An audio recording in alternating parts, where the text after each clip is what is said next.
Coca-Cola. Brand Source Home Gallery, inspiring luxury. MedLab in Smith Road Plaza, your complete medical laboratory solution. Call 949-7331. West Bay Pharmacy, taking care of your health. And RF Group, money at work. This is For the Record with ORRETT CONNOR.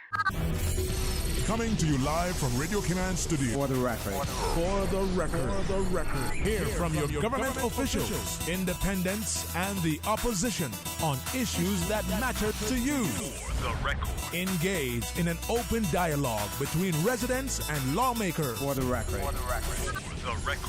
Informative, impartial, insightful. This is your talk show. 1-800-534-8255. Your calls, your input. This is For the Record. And now, your host, ORRETT CONNOR. Good morning, good morning, good morning. O land of soft, fresh breezes and verdant trees, so fair. Today is October the 6th, Wednesday, October the 6th, 2021.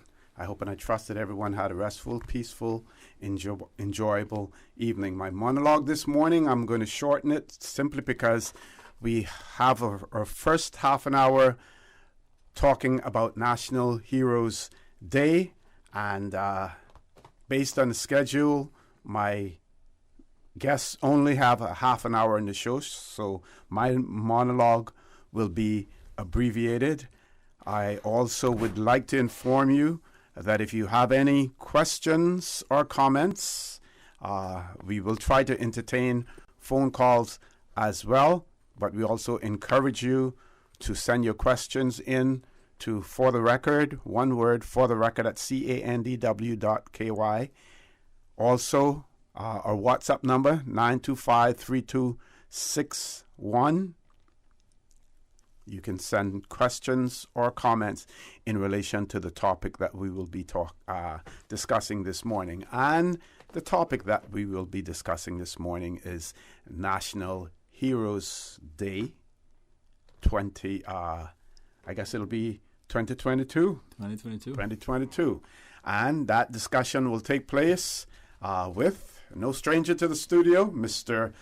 Michael Leebanks, who is the Chief Officer in the Ministry of Home Affairs, also becoming no stranger to, For the Record, Commander Robert Scotland of the Cayman Islands Coast Guard, and a big fan of For the Record, Lieutenant Colonel Errol Brathwaite, who's the acting commandant at the Cayman Islands Cadet Corps. Gentlemen, good morning. Welcome to For the Record.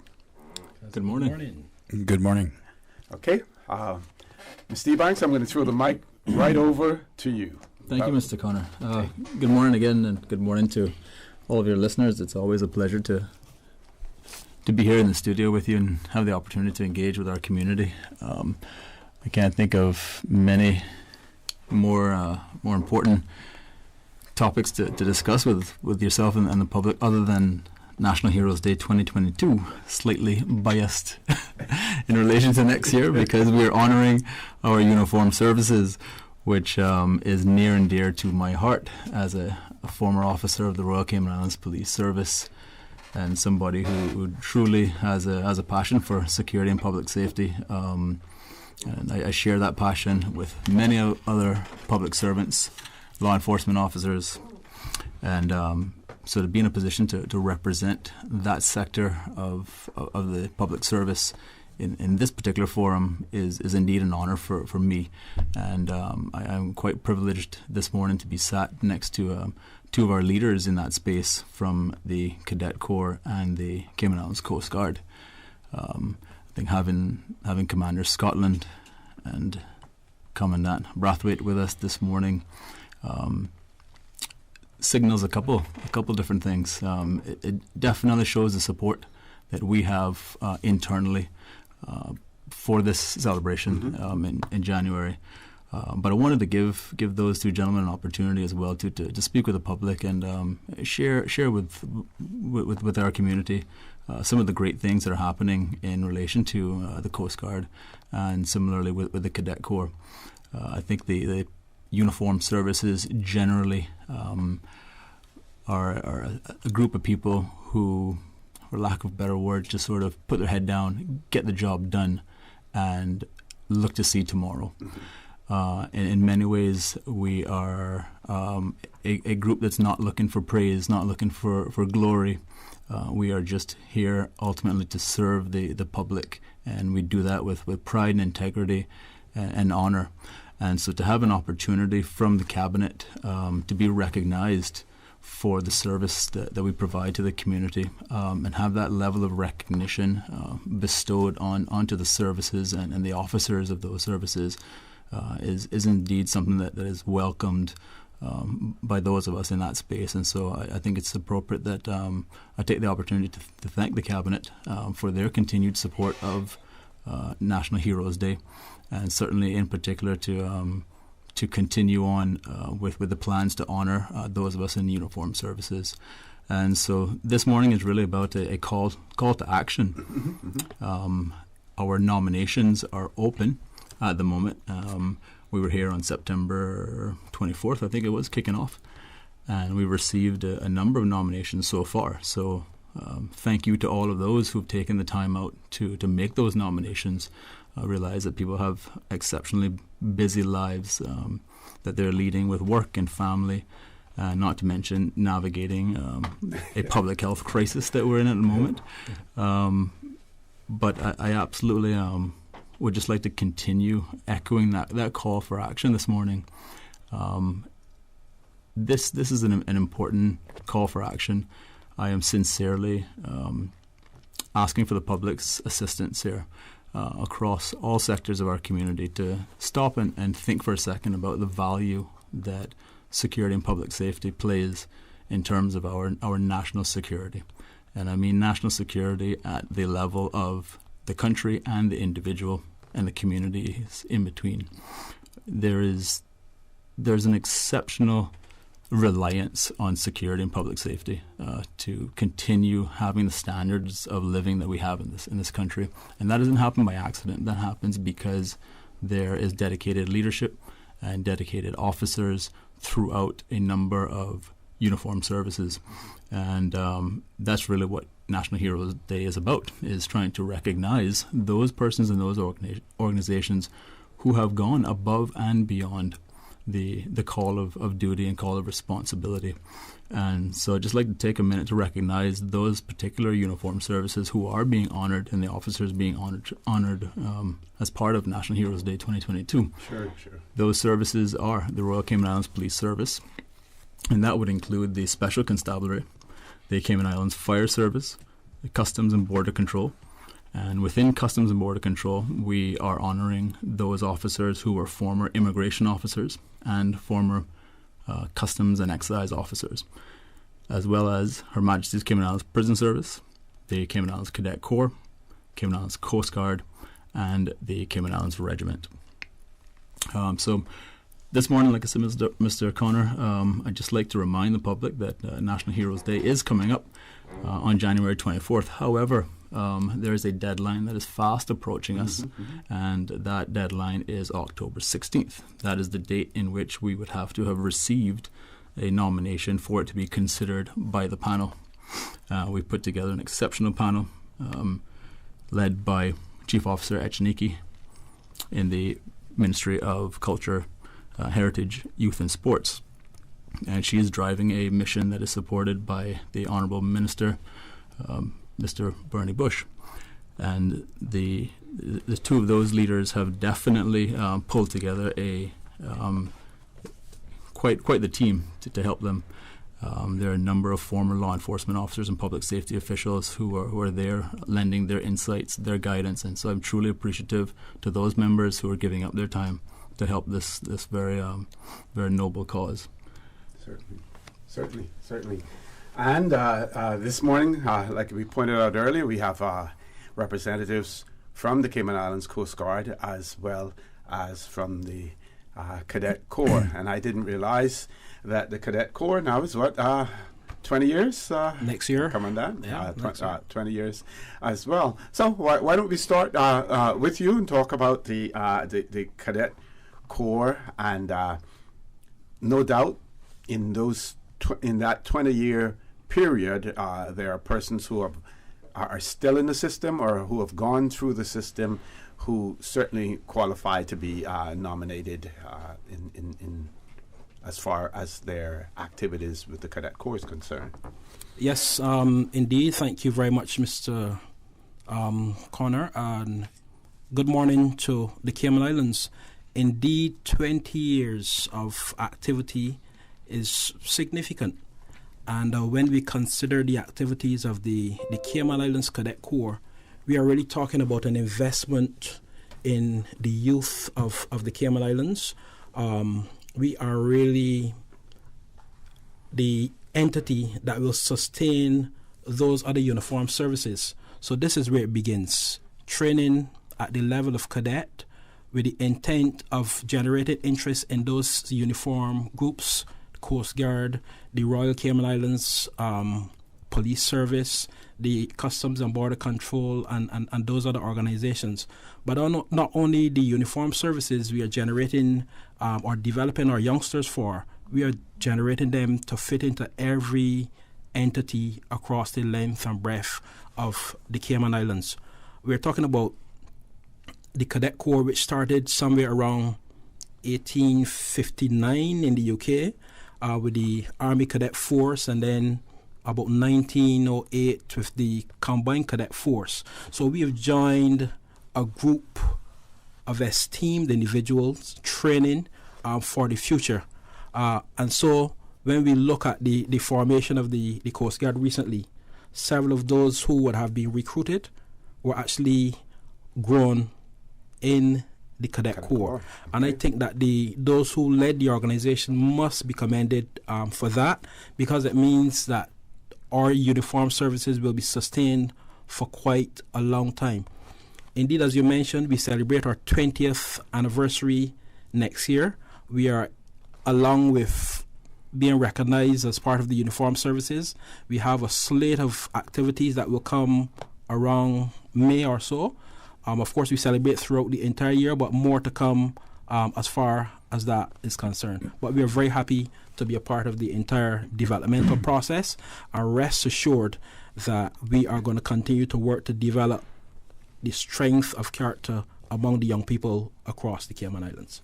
Okay, DJ Lynn, we're going to talk about the Coast Guard next, but rather than having to go to the commercial break in 2 minutes, can we take the commercial break now so we don't interrupt Commander Scotland when we return? Folks, please stay tuned. For the record, we'll be back shortly. We're talking about nominations for National Heroes Day, and Chief Officer Mr. Ebanks will tell you more about the nomination process as well. So please stay tuned. For the record, we'll be back shortly. The Cayman Islands boasts of a long, colorful, and rich history. In tribute to our roots, Radio Cayman, the voice of the Cayman Islands, is pleased to bring you the Historical Vignette Series, brought to you by Rotary Central. For more than 110 years, Rotary members have used their passion, energy, and intelligence to take action on sustainable projects. The Cayman Islands, He hath founded it upon the seas. Heber Elroy Arch, 1898-1993. Elroy Arch was born in Georgetown, the second child of James Heber and Virginia Arch. He was a man of many talents: preacher, politician, building contractor, shipwright, butcher, and farmer.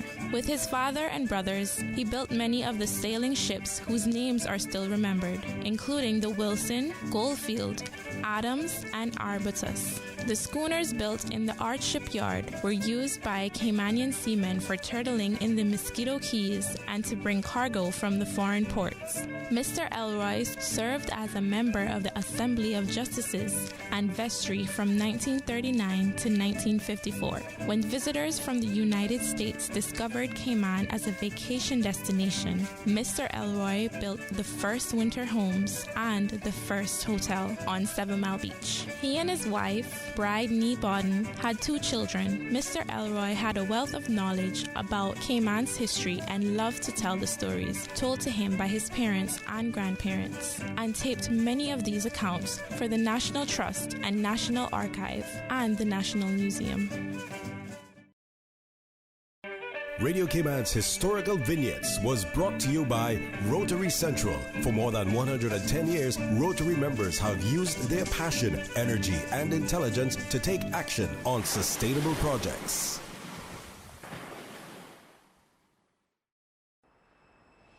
We are island people. We know that hurricane season means preparation now ahead of time, being ready ahead of the fury of nature we cannot control. Preparation that can make the difference between life and death, injury and safety, the misery of loss, the regret of procrastination. Know this now. Hurricane safety begins with you. It's your responsibility and mine.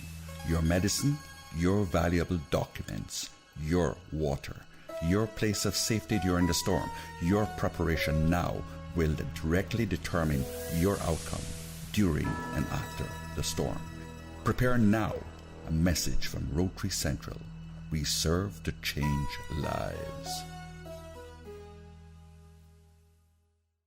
Had a look at those investment options yet? Too busy. Look at today. Workout, breakfast, take the kids to school, back-to-back meetings, take Pepper to the vet, and she's apparently got allergies now, so... And that was all before 12. But you look relaxed. That's because my money's as busy as you. With RF, you can access the best in local and international investments to keep your money busy, so you can spend more time focusing on you. Contact us at rfgroup.com to find out more. RF, money at work. West Bay, home to Barkas National Park, the touristy flair, a family community, a political powerhouse. From sports enthusiasts to car aficionados, affection for silver thatch roof. No matter how far you may venture, West Bay will always be where the heart is. Home will always be in West Bay. West Bay Pharmacy, caring for your home and your family. West Bay Pharmacy in Centennial Towers. Convenient, quality care is just around the corner. We think it's time you crossed over to a new vehicle. And with the 2021 Toyota Corolla Cross now at Vamt Motors, you have plenty of reasons to make the switch. The crossover body and hybrid engine is a sleek design in a sturdy structure with a spacious interior that opens to extensive cargo space. Stuck in traffic? The high-performance self-charging hybrid system automatically switches between gas and electric vehicle mode, helping you lower both fuel costs and carbon emissions. The Corolla Cross has full LED lighting inside and out, an integrated display audio system with energy monitor, and a dual-zone climate control system to ensure comfort for all. Test drive the new 2021 Toyota Corolla Cross Hybrid today at Vamt Motors, Walkers Road. For medical lab services in Cayman, go straight to MedLab. Blood test, x-ray and mammogram, all of that is MedLab. Affordable fees and friendly service, a full professional team. MedLab is always comfortable, MedLab is always clean. For medical lab services in Cayman, MedLab. Call 949-7331 and ask about MedLab's new state-of-the-art digital mammogram machine. What's that? No sugar, same amazing taste? Coca-Cola Zero Sugar is here to stay. No one can stop me when I taste the beer. Classic taste, pure satisfaction. Be sure to stop into any Tortuga location and get your own case of Coke Zero. Or grab an ice-cold one straight from the cooler. Brought to you by Tortuga Distributors Limited. Coca-Cola, taste the feeling, Cayman. System 1 loaded. 1-800-534-8255. What is on your mind when it comes to the government, independence, and the opposition? Issues that matter to you. 1-800-534-8255. Waiting to hear from you. For the record. This is For the Record with ORRETT CONNOR. Good morning and welcome back to For the Record. We're discussing National Heroes Day 2022. That discussion is taking place with Chief Officer in the Ministry of Home Affairs, Mr. Michael Ebanks, also in the studio with us, representing the Cayman Islands Coast Guard, Commander Robert Scotland, and representing the Cayman Islands Cadet Corps, Acting Commandant Errol Brathwaite. I almost said Errol Barrow, but Errol Brathwaite with us. So, Commander Scotland, first, before I give you the mic, I want to congratulate your organization again for now being fully recognized and having your own separate entity as opposed to being linked with the Royal Cayman Islands Police Service.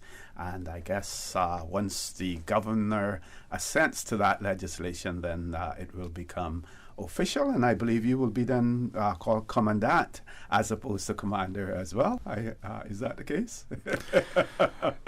Good morning, Mr. Connor, and good morning, listening audience in Cayman. Thank you for those comments, Mr. Connor. It's a very proud moment for us in the Coast Guard, and I think an even prouder moment for the people of the Cayman Islands that we now have our own Coast Guard dedicated to preserving the maritime safety and security of the islands. Like the Cadet Corps, the Commandant is the head of the organization, but the rank is myself being a commander, and Lieutenant Colonel Brathwaite is his recognized rank, but the title or the head of the organization is commander and deputy commander. Just going back to why we're here this morning, echoing the words of Chief Officer Ebanks, we have a lot to be proud of, not only now with our uniformed services, but also what they've delivered to us for the past decade.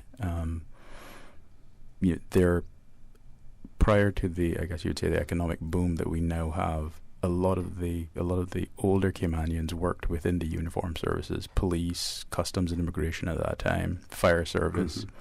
When you stop and you think about the people that your grandparents grew up with, these were, and your great-grandparents, these are the backbone of the island, and a lot of those were in uniformed services. I rember being in high school and seeing you as the head of the immigration department. I remember working with our current deputy governor when he was head of enforcement and later as head of immigration. So there's a long history of service within our islands. I think it's something that we were actually raised by our parents and our grandparents. It was instilled in us from an early age.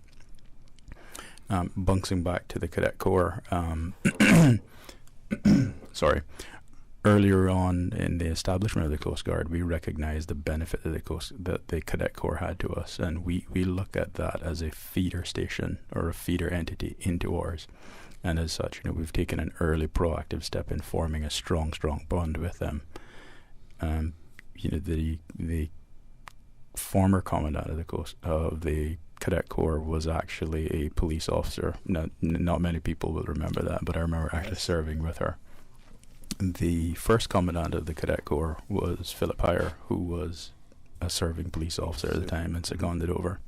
So again, there are strong links in the Cadet Corps to the rest of the uniformed services, and I think when the concept was first floated by Mr. Macfield and Roy Bodden and a few others back in that time, that was the impetus for it. It was to be a feeder service for the uniformed services of the island. And again, as time has passed, the uniformed services have increased, or the services that they have provided to the island has increased. We are the Coast Guard is the newest member of the uniformed services, but we are basically riding on the shoulders of people and persons that came way before us. I was a police officer for over 26 years, and you have people in the various districts that are etched in the memories of the older people in those communities. I remember hearing about Inspector Nixon in Georgetown. That would be Chief Officer Gloria Macfield's husband's grandfather. Yep. Inspector Carla Nixon. Yeah. Yes. Yep. There's stories that I mean, there are not many in the police service now that would remember him, but and he was actually the grandfather for our late fire chief as well, Kirkland Nixon. Yes, the father. Yes, father. Yes, the father.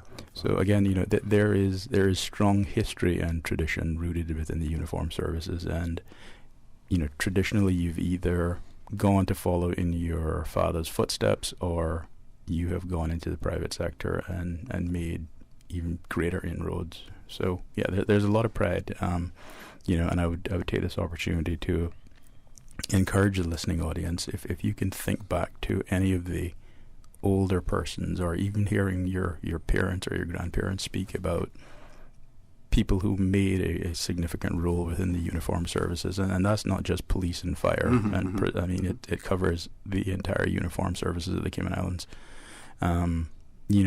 Put their names in. They deserve the recognition they put in their service to the country. They deserve to be recognized. Excellent. Mr. Ebanks, I know our listening audience are curious to know how to go about making nominations. On one of my WhatsApp friends were talking to other family members about nominating some of their family members who were served in the Royal Cayman Islands Police Service, for instance, and those are, we want to encourage them. Everyone, if you can think of someone, go ahead, place the nomination. Can you talk about the nomination process for us, please? Absolutely, Mr. Connor. Thank you. The team at Ministry of Sports, Culture, Heritage and Youth have made it exceptionally easy to have the nominations submitted. They put together an online submission form which is absolutely to the point. It is very easy to navigate, very easy to enter the information and to make the submission. That is the preferred way of submitting this year around. That is through the online submission form, bearing in mind that we are in the middle of a public health crisis, and we're all trying to do our part to keep the distance between one another and to navigate safely. However, that said, if there is a need for nomination forms, they can certainly be collected from the Government Administration Building in Grand Cayman or the District Administration Building in Cayman Brac. Similarly, if persons just have sort of general questions about the nomination form, the nomination process, or any other questions and concerns that they might have to put their mind at ease so that we can get a submission form from them, please reach out to us. The email address is nhd, as in National Heroes Day, nhd@gov.ky. Equally, they can call at 244-2426. So the nomination deadline is October 16th. And so I would truly and passionately encourage everyone to take on board the words of Commander Scotland just now, and have conversations within your household. Speak to your children about the history of uniformed services, what it meant to your family members, what it meant to your extended family and friends, what it's meant to this country.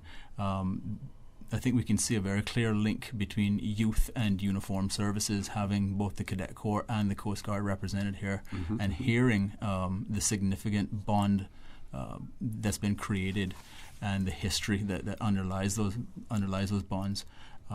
So if I can truly ask one thing on the public today, that is to have conversations with those around you. Don't let our history slip us by. And in doing so, recognize how absolutely important it is that we carve out time to recognize those who have come before us and made the significant contributions that have allowed us as a country to be where we are today. Without the security and public safety of the Cayman Islands being intact, we would truly be at risk of living in a very unstable situation. And fortunately, that is not the case. We have a number of uniformed services who very diligently create a safe and secure environment for us to live in. And so again, I just want to send a shout out to those services, the Royal Cayman Islands Police Service and the Special Constabulary, the Cayman Islands Fire Service, Customs and Border Control, and for the purpose of nominations, that includes legacy customs and immigration officers, the Her Majesty's Cayman Islands Prison Service, the Cayman Islands Cadet Corps, Coast Guard, and Regiment. Just like to say personally to all members of those uniformed services, thank you for your service and dedication to this country and to those that you serve. Now, you spoke about the committee that has been established, and can you clarify? Actually, I'm going to ask you to do it in 10 seconds, or less. The fact that the nominations need to come in because the committee that has been established will look at those nominations, not necessarily nominate persons, because a lot of times family members rely on the organization to make the nomination. Can you place the emphasis on the fact that the family members need to do that? Absolutely, sir. Absolutely, sir. I could say that any better. My call to action this morning is certainly to have persons, I said, have these conversations, gather the information, and just please take the time out to make those nominations through the website. Please visit celebratecayman.ky. celebratecayman.ky. The team has made it an informative site. They have made it a site that's very easy to navigate and understand, and to ultimately make that submission, which is what counts at the end of the day. So October 16th is the deadline for those nominations. celebratecayman.ky is where all the information can be found. And if you have any general queries that you'd like to pose to us, nhd@gov.ky is the email address, and 244-2426 is the number to call with any questions as well. Okay. I want to thank you, gentlemen, for being here. And just to note that Mr. Eubanks will be back with us on Monday the 11th of October from 7:30 until 9 o'clock as well. We're trying to give as much coverage to this as possible because we want everyone to participate. Top of the hour, 8 o'clock news. When we return, we will have the Leader of the Opposition, the Honourable Roy McTaggart, and I believe his deputy, Mr. Joey Hugh, will be in the studio with us. So please stay tuned for the record. We'll be back immediately after the 8 o'clock news.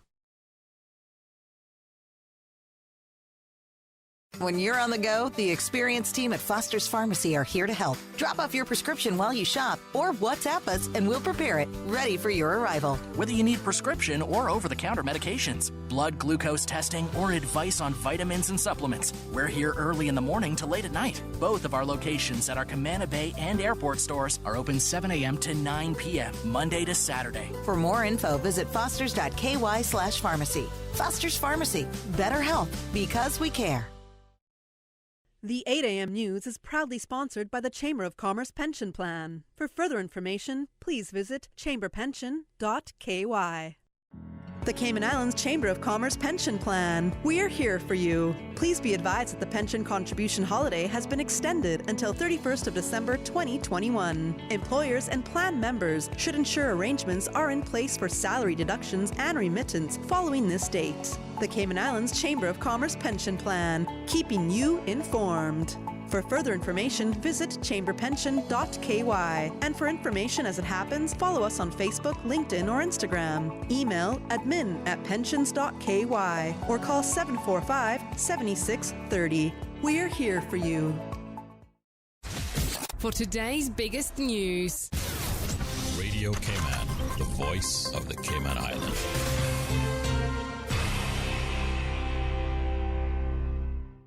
With your latest news, I'm Carsley Fuller. As you heard right here on Radio Cayman, PACT MPs successfully passed two hotly debated immigration bills Tuesday night that will mandate certain groups of people, namely foreigners, to get vaccinated. But there were some changes made to the bills before being formally passed during the committee stage. The Border Control Amendment Bill saw several revisions. The Deputy Premier presented a change to Clause 2, which prevents or suppresses any notifiable disease under Part 6 of the Public Health Act, has been approved for the purpose of this act by Cabinet, acting on the advice of the Medical Officer of Health, and has been notified in the Gazette or any other government means of communication. An amendment that did raise an eyebrow from Red Bay MP Alden McLaughlin. Mr. Chairman, what I'm asking the Minister to confirm is that those persons who are caught by the vaccination net will now not just have to provide a vaccination certificate that they've been vaccinated against COVID-19, but in fact, that they have been vaccinated against all notifiable diseases that have either that are either listed in Part 6 or have been added to that list subsequently by Cabinet on the advice of the CMO. The answer was fielded by Attorney General the Honorable Sam Bolton. What is happening here is that the Act has been written in such a way that if you have another disease sometime down the road, you don't have to go back and amend the Act to deal with that again. You can just basically just gazette which the disease of the day, and they will have to declare that they're vaccinated against that. Clause 3, which deals with exemptions by the Medical Officer of Health, was also amended, and the Deputy Premier, the Honourable Chris Saunders, also added a new clause to the bill. I beg to move a motion for the bill to be amended by inserting after Clause 2 the following clause. Amendment of Section 94, entered by persons other than Caymanians or persons legal and ordinary resident. 2A, Principal Act is amended in Section 94.2 by inserting after the words, in the islands, the words, and shall not require a student visa. The amended bill was passed in the House Tuesday night, given a third reading, and made an official act.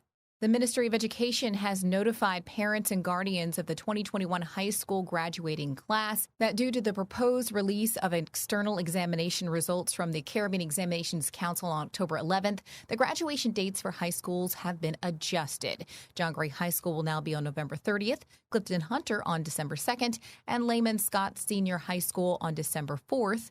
The change in the graduation dates will allow adequate time for results to be, quote, analyzed and verified, and the relevant diploma level to be ascribed to the student as indicated. The ministry adds that they are, quote, cognizant of the fact that this change may have an impact on plans that may have been made by families to attend graduation ceremonies. However, with the challenges faced across the region with the COVID-19 pandemic, the Caribbean Examinations Council was, quote, unavoidably delayed in the issuing of results, and they are apologizing for the late change in the graduation dates. Schools will be in touch with parents regarding the arrangements for the graduating ceremonies in the near future, and the Ministry of Education and the Department of Education Services is thanking parents and guardians for their understanding in the matter. And medical professionals are looking to breathe easier. Radio Cayman Shanda Gallego reports. Embracing optimal health in the COVID-19 pandemic is the focus for this year's healthcare conference being held virtually from tomorrow through Saturday, October 9th.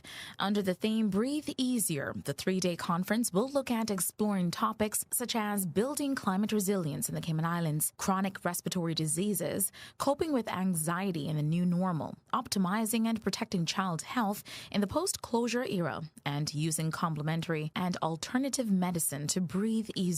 Medical professionals from Cayman's 3 hospitals, the wider healthcare community, and overseas medical institutions, as well as government officials, are set to speak. In addition, a panel of doctors will host a session on the subject of COVID and vaccines, past, present, and the way forward. Shanda Gallego, Radio Cayman News. To view the agenda for the 2021 Healthcare Conference, visit healthcareconference.ky. I'm Karsley Fuller from Radio Cayman's Newsroom. The 8 a.m. news is proudly sponsored by the Chamber of Commerce Pension Plan. For further information, please visit chamberpension.ky. The Cayman Islands Chamber of Commerce Pension Plan. We're here for you. Are you aware of the performance of your pension plan? The Cayman Islands Chamber of Commerce Pension Plan provides quarterly fund fact sheets for our members to stay informed with the plan's performance. For the year ended 30th of April, 2021, the various life cycle funds have provided returns between 10.5% and 43.2%. And our all-in expense ratio for year ended 30th of June, 2020 is currently the lowest it's ever been. 0.72%. Visit chamberpension.ky to review our fund fact sheets. You can see the performance as far back as 10 years. Remember that pensions are a longer-term investment strategy. Focus on the long term rather than the short-term returns. The Cayman Islands Chamber of Commerce Pension Plan continues to perform for you. Stay in touch with Radio Cayman for the latest in news and information. Follow Radio Cayman on social media, Facebook, Instagram, Twitter. Download the Radio Cayman app or log on to our website, www.radiocayman.gov.ky. Radio Cayman, your voice, your choice, your radio. With Logic, you get more things you do want, like faster fiber internet, more TV, entertainment, and better customer service. And you get less of the things you don't want, like waiting, boredom, and disappointment. More of the good, less of the bad. It just makes sense. Or should I say, it's logical. See what I did there? Call us or go to logic.ky to find out how you could be getting way more of what's good. We are island people. We know that hurricane season means preparation now, ahead of time, being ready ahead of the fury of nature we cannot control. Preparation that can make the difference between life and death, injury and safety, the misery of loss, the regret of procrastination. Know this now. Hurricane safety begins with you. It's your responsibility and mine. Your medicine, your valuable documents, your water, your place of safety during the storm. Your preparation now will directly determine your outcome during and after the storm. Prepare now. A message from Rotary Central. We serve to change lives. The 8:10 a.m. weather report, Monday through Friday, is proudly sponsored by Pan American International Insurance Corporation. Pan American International Insurance Corporation, meeting the life, accident, and health insurance needs of individuals and businesses to ensure financial security and peace of mind. For more information, call 949-8304 or visit www.palig.com. That's PALIG.com. For over 100 years, more than 5.8 million people across the Americas and the Caribbean have placed their trust in Pan American Life Insurance Group. We have delivered on our promise and have proven that we are more than an insurance company. We are family. To learn more about our first-in-class individual and group life, disability and accident solutions, please visit Pan American International Insurance Corporation at Unit 221, Cannon Place East, North Song Road, Grand Cayman, or contact us at 949-8304 and visit us online at www.palig.com. Pan American Life, people you can trust for life.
For additional weather information, visit www.weather.gov.ky. As well, stay in touch with Radio Cayman for the latest in news and information. Radio Cayman, your voice, your choice, your radio. The 8:10 a.m. weather report, Monday through Friday, is proudly sponsored by Pan American International Insurance Corporation. Pan American International Insurance Corporation, meeting the life, accident, and health insurance needs of individuals and businesses to ensure financial security and peace of mind. For more information, call 949-8304 or visit www.palig.com. That's PALIG.com. For over 100 years, more than 5.8 million people across the Americas and the Caribbean have placed their trust in Pan American Life Insurance Group. We have delivered on our promise and have proven that we're more than just an insurance company, we're family. To learn more about our first-in-class group health and employee benefit solutions, please visit Pan American Life Insurance Company of the Cayman Islands at Unit 221, Cannon Place East, North Sound Road, Grand Cayman, or contact us at 949-8304. You can also visit us online at www.palig.com. Pan American Life, people you can trust for life. During these unprecedented times, Radio Cayman, the voice of the Cayman Islands, is pleased to bring you the Cayman Strong Series. The Cayman Strong Series is brought to you by OnCourse Cayman. Visit oncourse.ky to view a full list of wellness services and their qualified team. OnCourse Cayman, health, wellness, and happiness. Achieving your goals is a very rewarding feeling, but at times can feel very frustrating, especially if and when we miss our target. As you approach your goals in life, set yourself up for success. When setting your goals, have a deadline. Procrastination is common in human nature. Setting a time to review the work helps to increase motivation because you know that you have to have it done by a certain time. This also ensures that you slow down to review progress. Consider rewards if things are going well.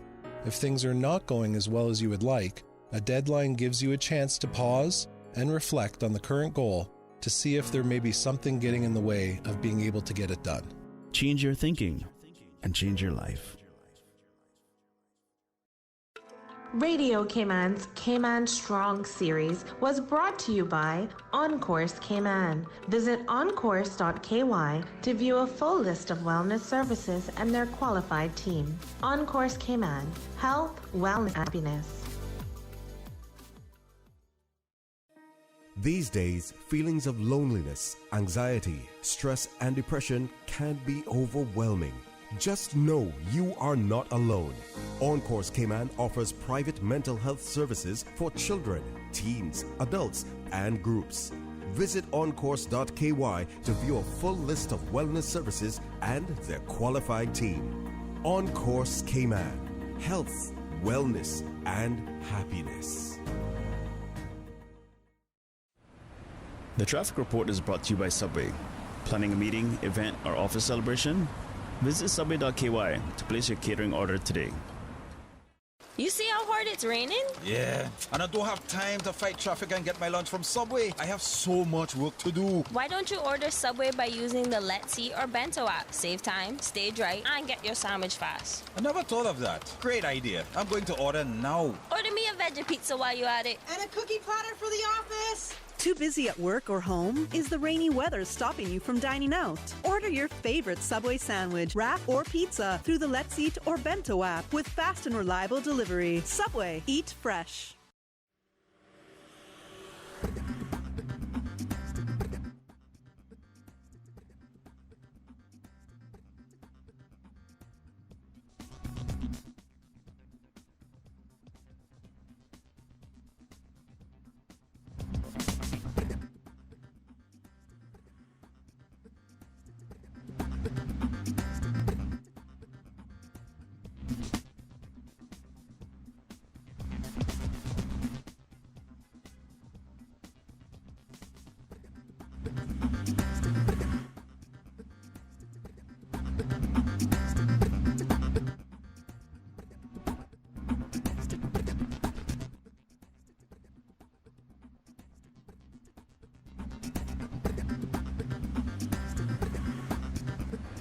The traffic report is brought to you by Subway.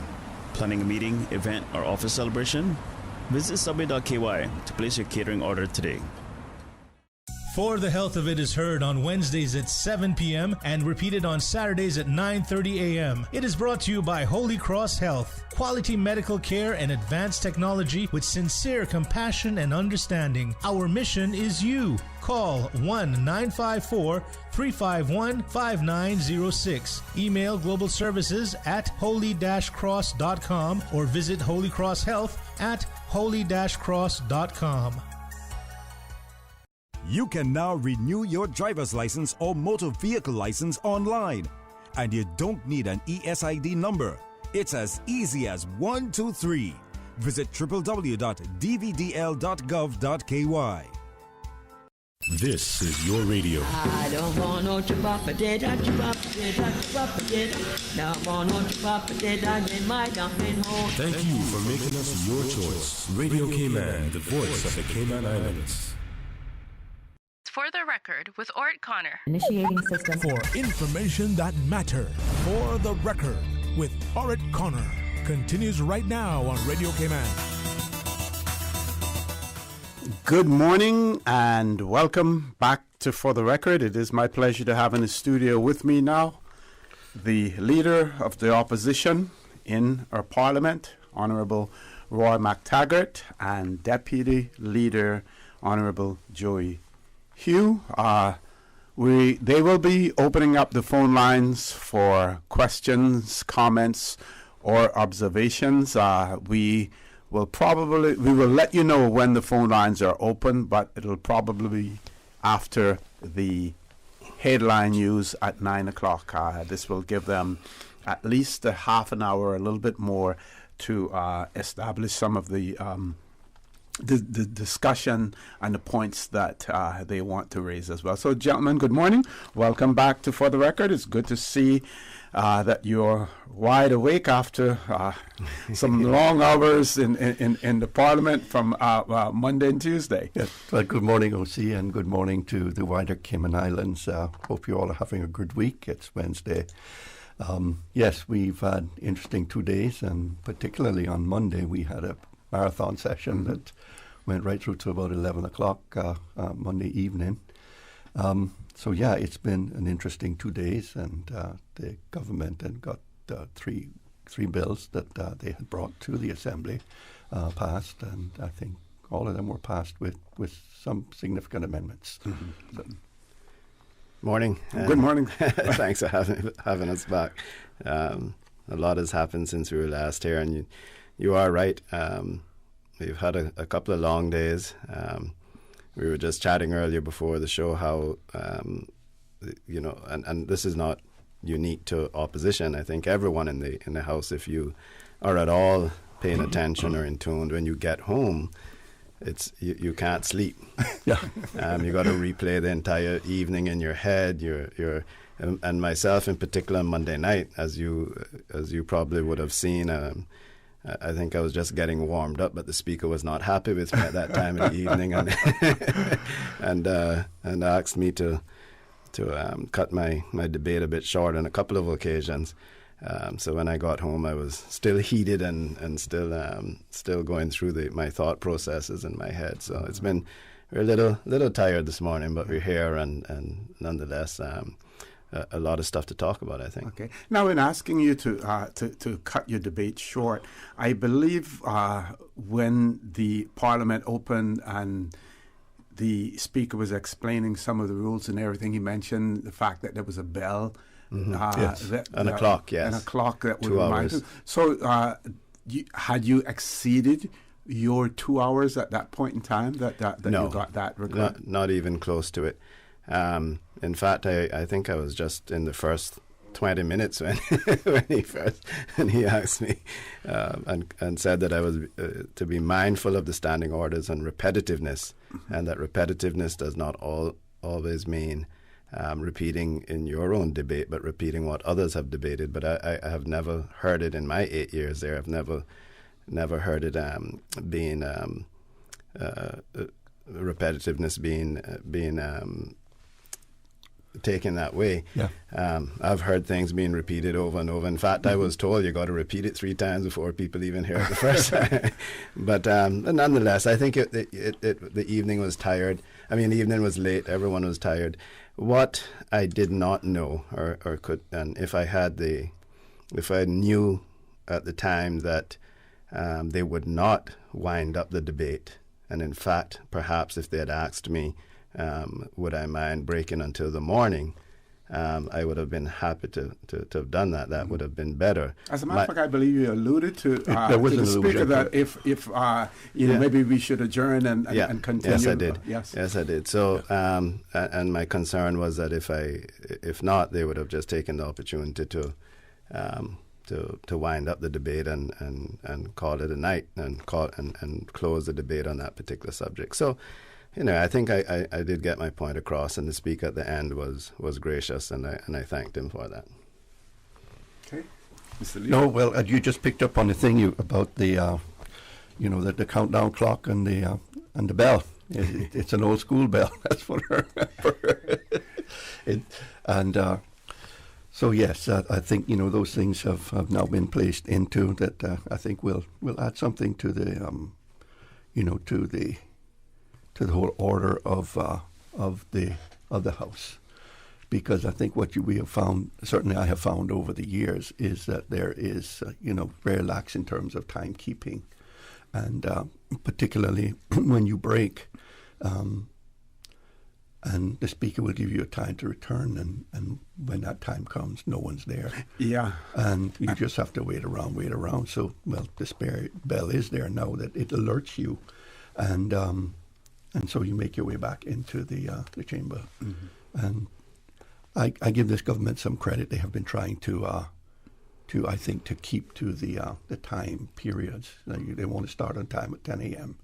And I think that's important. That's always been a point and issue for me within the Assembly. I just feel that as a legislative body, we do waste a lot of time by not getting there on time, and so I think in time these things will prove you quite useful and helpful.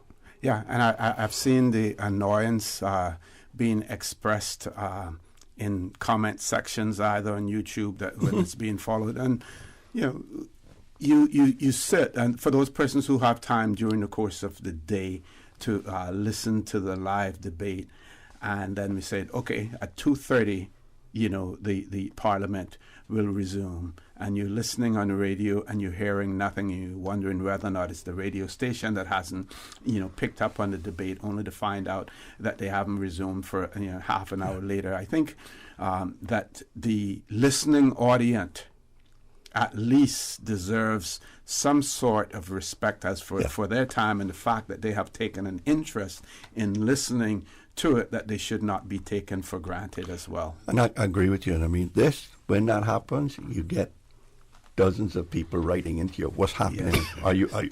Have you broken up? Are you still at lunch? Are you still whatever? I think now that we've moved into, or we're transitioning into the Parliament being independent, there's a few more staff members that will be joining the complement, and hopefully someone responsible for communications, and perhaps, because quite often it's I don't want to give the impression that we start late because everybody's sleeping or having cookies. Quite often there are technicalities that the government are trying to work out, or the speakers trying to get some clarity on something, or the AGs consulting with them before we go back into the House quite often. But I think perhaps we should be able to hopefully get to the point where the viewing public is advised that Parliament is delayed probably 30 minutes, or generally the kind of information we get when we don't start back on time. But anyway, I think there's a lot more to discuss than we can come back on another day and talk about. And actually, probably a good idea to talk about the Parliament and its the direction it's going as it becomes independent of the government. Certainly, yeah. Look forward to that.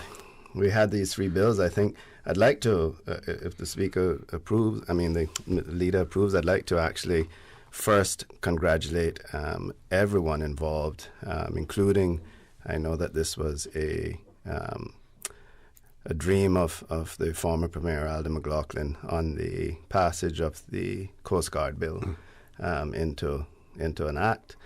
There was a lot of effort put in to developing the Coast Guard and funding the Coast Guard during the 4 years of our administration, and it certainly was a bipartisan welcome and unanimously passed as a bill through to an act yesterday.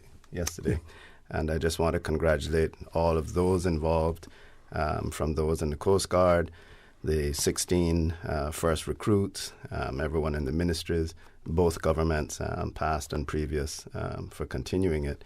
And just a huge thank you. And I think that just like the helicopters, the Coast Guard will prove its weight in gold as the years go on. Yes, and certainly have the competences as far as the leadership is, concerned to take it there as well. Yeah. I have to agree that the quality of the leadership that we have there is second to none. And to me, that just bodes well for the success of the institution, because you've got good, strong hands to take and provide leadership and take that organization now from strength to strength. And I think, it will be, certainly I believe the commitment is there to make sure that they have the best equipment that we can provide for them so that they can perform their duties as in all aspects of their responsibilities. Okay, we're going to take a commercial break. When we return, I'd like you to talk about the more controversial bills that were debated in our parliament on Monday and Tuesday as well. The initial position that the opposition took in relation to that, and at the end of the day, how you voted in relation to those bills once amendments had been put forward as well. So, folks, please stay tuned. For the record, we'll be back shortly. Are you feeling sick, but don't feel ill enough to go to the doctor? Ask your pharmacist for advice. Here at West Bay Pharmacy, our pharmacists have been trained to offer helpful, easy-to-understand advice on the treatment of everyday minor ailments for yourself and all the family. Anything from headaches, cough and sore throat, to cold sores, our pharmacist will know when medical help is needed and will not hesitate to refer you to your doctor if your symptoms demand it. Like doctors, our pharmacists have a professional code, which means all personal information you give them will be treated in the strictest confidence. Visit us today at West Bay Pharmacy, where we care about your health. Had a look at those investment options yet? Too busy. Look at today. Workout, breakfast, take the kids to school, back-to-back meetings, take Pepper to the vet, and she's apparently got allergies now, so... And that was all before 12. But you look relaxed. That's because my money's as busy as you.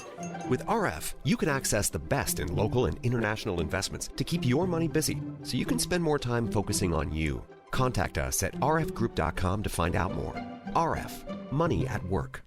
We think it's time you crossed over to a new vehicle. And with the 2021 Toyota Corolla Cross now at Vamp Motors, you have plenty of reasons to make the switch. The crossover body and hybrid engine is a sleek design in a sturdy structure with a spacious interior that opens to extensive cargo space. Stuck in traffic? The high-performance self-charging hybrid system automatically switches between gas and electric vehicle mode, helping you lower both fuel costs and carbon emissions. The Corolla Cross has full LED lighting inside and out, an integrated display audio system with energy monitor, and a dual-zone climate control system to ensure comfort for all. Test drive the new 2021 Toyota Corolla Cross Hybrid today at Vamp Motors, Walkers Road.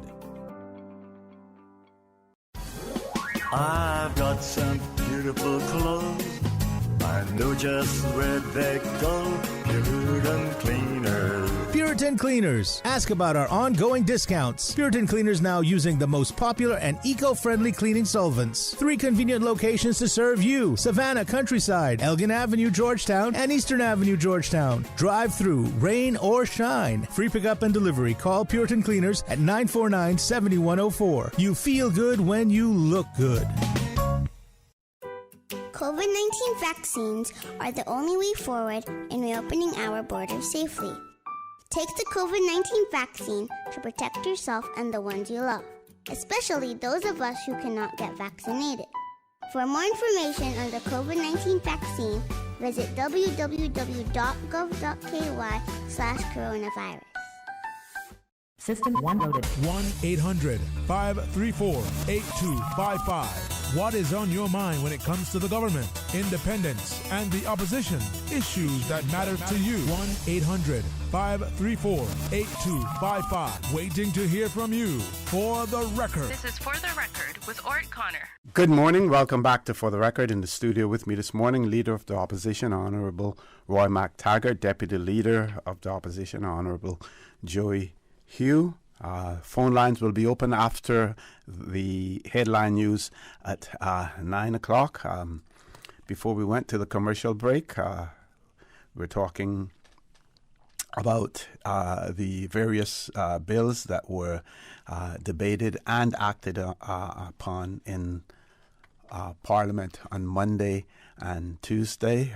You spoke about the Coast Guard bill, piece of legislation that had bipartisan support and seemed to fly through the process fairly smoothly. as opposed to other bills. Can we talk about the other ones? Sure. Yeah. Go ahead. Yes, we, as I think the headlines have said, the bills were supported. The Immigration Transition Bill and the Customs and Border Control Bill amendment bills were fully supported by the government. The opposition opposed the bills for various reasons. We were successful in getting a few amendments once it was pointed out some of the unintended consequences or the far-reaching consequences of those included that were wrapped up in this bill, and we were able to argue to have a couple of categories removed from the mandatory vaccination list, including the RERC, residence employment certificate holders, and the spouses and civil partners of Caymanians and their dependents. These were extremely far-reaching in many ways, and were borderline touching on mandatory vaccinations for Caymanians. So we were successful in having those we argued those cases, and they amended the laws to remove those, the acts to remove those, or bills at the time. And then I think, I'll hand over to the leader, but our biggest concern, other than we still strongly feel, despite arguments from the Attorney General and from the opposition and from the government, that if and when these laws have been challenged by certain categories still included in this, that they will be successful. And so our biggest question was why, and what is the government trying to achieve by mandating vaccines for work permit holders, not for new work permit holders, but for all work permit holders. And how would this achieve, or what would you achieve by doing so? How would this protect Caymanians if you did not include frontline workers, if you're not including those that are working with the elderly, if you're not including teachers? And at that point, they were not including work permit holders or foreign expatriate workers within the civil service. We did hear the governor at the end of the evening the deputy governor at the end of the evening say that he would be moving to include the expatriate government workers into the civil service law. But it still leaves tremendous gaps, and as I argued, it gives a real false sense of security to think that if expatriate work permit holders or work permit holders are vaccinated, that if you are an unvaccinated Caymanian or even a vaccinated Caymanian, that is going to preserve your life. That can't be the only reason the government is doing it.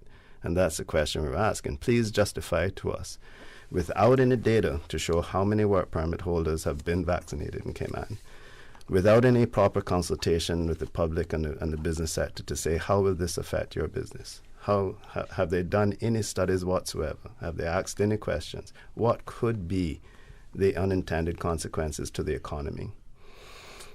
We heard a lot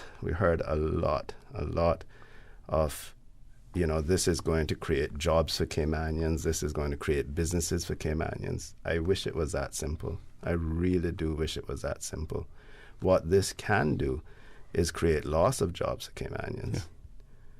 What this can do is create loss of business for Caymanian businesses. That is what it can do. That is what we know that it can do. So, there were a lot of questions to be asked, and I certainly, in the responses from the government, did not get those answers. Okay.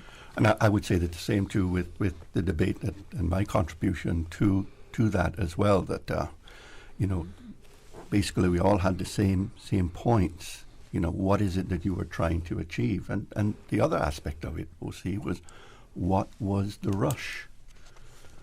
because, the Premier invoked a section of the standing orders that allows him to call a special meeting just to consider those bills. Mm-hmm. And, certainly there was probably less than 10 days from the notification to, to the date that we were in the House debating them. Something as far-reaching as this, I thought, was really short time. I mean, the Premier and his government alluded to the fact that they were considering this stuff from us, I think, as early as June this year. It was certainly in the early weeks of summer that it was done, and here we are, literally three months later, and it was a mad rush to get them into the House and get them approved. And as we saw, on Monday and Tuesday, they were still making amendments. I mean, we got in there Tuesday morning debating the immigration transition bill, and they were still bringing amendments, giving notifications of amendments. And so it was unfortunate because these were really important bills, and I don't think the public were well served by not having opportunity to see and to know. I received questions and messages from some of my constituents asking me, so what are you on? This is on Monday when we're in the House. Mm-hmm. So asking me, what are you going to do about trying to meet about explaining these laws and giving your constituents a time for input? And I had to respond and say, look, there's no time for input from my constituents. We're in the House now debating these bills. And I said, we've had less than 10 days in order to do so. So that was a bit of a pet peeve of mine throughout, the events this week. I mean, because I have to say, OC, that in my own mind, having seen things drag on for so long, I thought it was a dead issue. That was where my mindset was until we got the notification that Friday gone a week ago, that the House was being summoned to consider the bills. Okay. So. Now, did any of them in the did any on the government side in their debate speak to issues like the fact that in order for them to move on to the other phases of reopening, that this may be necessary? I think we've heard before that one of the reasons that they need to get the numbers in terms of vaccinated persons up to a certain level. We asked that question, and we are there. The response we got is, what's wrong with getting to 100%? So if I say, and we got a couple of them to go on record to say that they will not be mandating or they will not support mandatory vaccinations for Caymanians. So a few of them that spoke went on record saying that. But how are you going to get to 100% then? And how do you deal with frontline workers like Customs and Border Control who are Caymanians? The Premier said we are doing something different. So this just makes no sense to me. We are in a position where we can see what the rest of the world have done wrong. We are in a position to not do that, but to do, to learn from their mistakes. But the Premier said we're going to do something different. And on 2 occasions, I heard them say, what's wrong with aiming for 100% vaccination? Well, how are you going to do that without mandatory vaccinations for Caymanians? Mm-hmm. I heard them on a couple of occasions refer to the protesters that they can go home. We went out and met with those protesters on Monday morning. They didn't, but we did. And all I saw was Caymanians out there. So I don't know which home they're going to go to if you decide to mandate vaccines for all citizens of Cayman Islands, including Caymanians. I don't know how you can get to 100% otherwise. And your point about the front line was exactly my point. And I sat, OC, we had, as an opposition, we took counsel and we went through the legalities of this, and we felt and we received counsel that this would fail in the courts. In particular, some of the categories that we argued for and that were eventually removed. So I sat and I listened intently to find another reason for them to justify, for the government to justify why we're doing this. Why rock the boat at this point? Why create this division in our community at this point? Why display this sort of discrimination at this point? And I could not hear. I heard about the preservation of Caymanian lives. And I heard 100% vaccination rate. And so I said in my debate, okay, you get all expatriate, all work permit holders in Cayman. By the way, most businesses are already doing that. So I know that I know of a few people who have been fired. One in particular was a nurse, was fired because she was not vaccinated. But okay, all of those leave the island. We don't know what percentage that is. That may actually bring down our overall percentage of vaccinated people. That's the funny thing about it. Because if we have no data on how many expatriates have been vaccinated. Yeah. So let us say that 30%. Because I do know of expatriates who feel that, hey, this is touching home. I am vaccinated, but I'm leaving. Or I know, I have letters from them who said, I am vaccinated, my husband is not. No, sorry, it was, I am not vaccinated, my husband is, because he has to travel for business. But I do not plan to vaccinate my children. So they're leaving. That's one vaccinated person. Mm-hmm. How many more are there like that? And what will that do to the overall percentage of people in the country vaccinated? Because we don't have data that tells us how many are Caymanian, how many are non-Caymanian. So, there's no basis for it. But anyway, someone coming in, they're a work permit holder, they're vaccinated before they get here, they arrive at the airport, and the CBC officer and even the public health officer that's greeting them are not vaccinated. Okay, we're going to take a commercial break, folks. When we return, the conversation with the members of the opposition will continue, so please stay tuned. What's that? No sugar, same amazing taste? Coca-Cola Zero Sugar is here to stay. Classic taste, pure satisfaction. Be sure to stop into any Tortuga location and get your own case of Coke Zero. Or grab an ice cold one straight from the cooler. Brought to you by Tortuga Distributors Limited. Coca-Cola, taste the feeling, Cayman. For medical lab services in Cayman, go straight to MedLab. For a full range of medical services, pleasant, clean and comfortable environment, no long lines and affordable fees, visit MedLab at the Smith Road Plaza. Open Monday to Friday, 8:30 a.m. to 5 p.m. and half day on Saturdays. Call 949-7331 to make your appointment. For medical lab services in Cayman, MedLab. Ask our professional team about the benefits of cutting-edge technology with MedLab's new state-of-the-art digital mammogram machine. Make your house into a home. Welcome to Brand Source Home Gallery, your source for premium products and a premium experience. We'll design and install your dream kitchen with crafted cabinets, complemented with elegant appliances. We'll fill it with quality houseware and cookware. Custom-designed closet and storage solutions organize and beautify any area.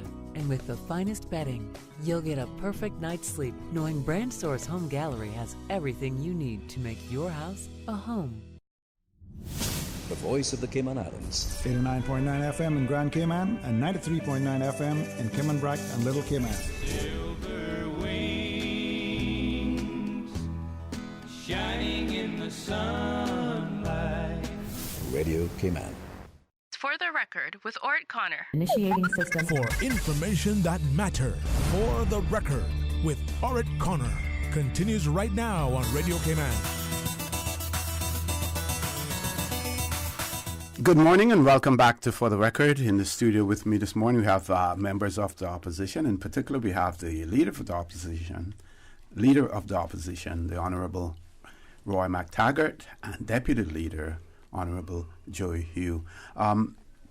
Mr. Hugh, you mentioned about government workers, and of course, I don't believe that this is something that the Parliament could consider. No. When considering the border control legislation, because I believe in the immigration section of it, there's a part there that has certain exceptions, and one of those exceptions is persons employed by the government That is correct, of the Cayman Islands. So, or Parliament or legislators were not in a position to deal with that particular segment of our population, but certainly the Deputy Governor pointed out that he does have the authority there in terms of the type of legislation that is applicable to government workers. This goes along with the point I was on previously, because as I said, you mandate that work permit holders have to be vaccinated. They arrive on island.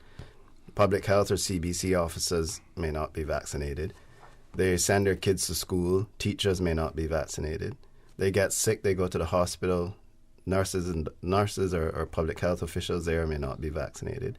So, because all of those were exempt under this law, as you just said, and so then the Deputy Governor indicated that he is looking to extend the law across to the civil service to mandate it for expatriate workers within the civil service. However, he did provide a caveat saying that he would be meeting with them to discuss this with them.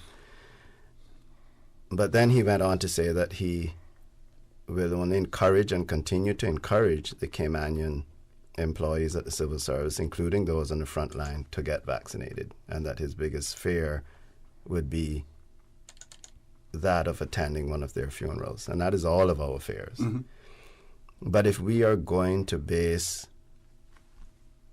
this law, the reasons for this law, on the preservation of Caymanian lives, then we are misled.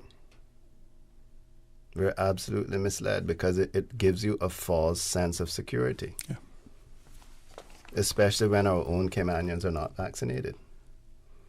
So, it certainly made, for the kind of division that I have seen in the community, and even what I heard off the government benches over the last 2 days, it made no sense to me. And as the leader said, why the rush?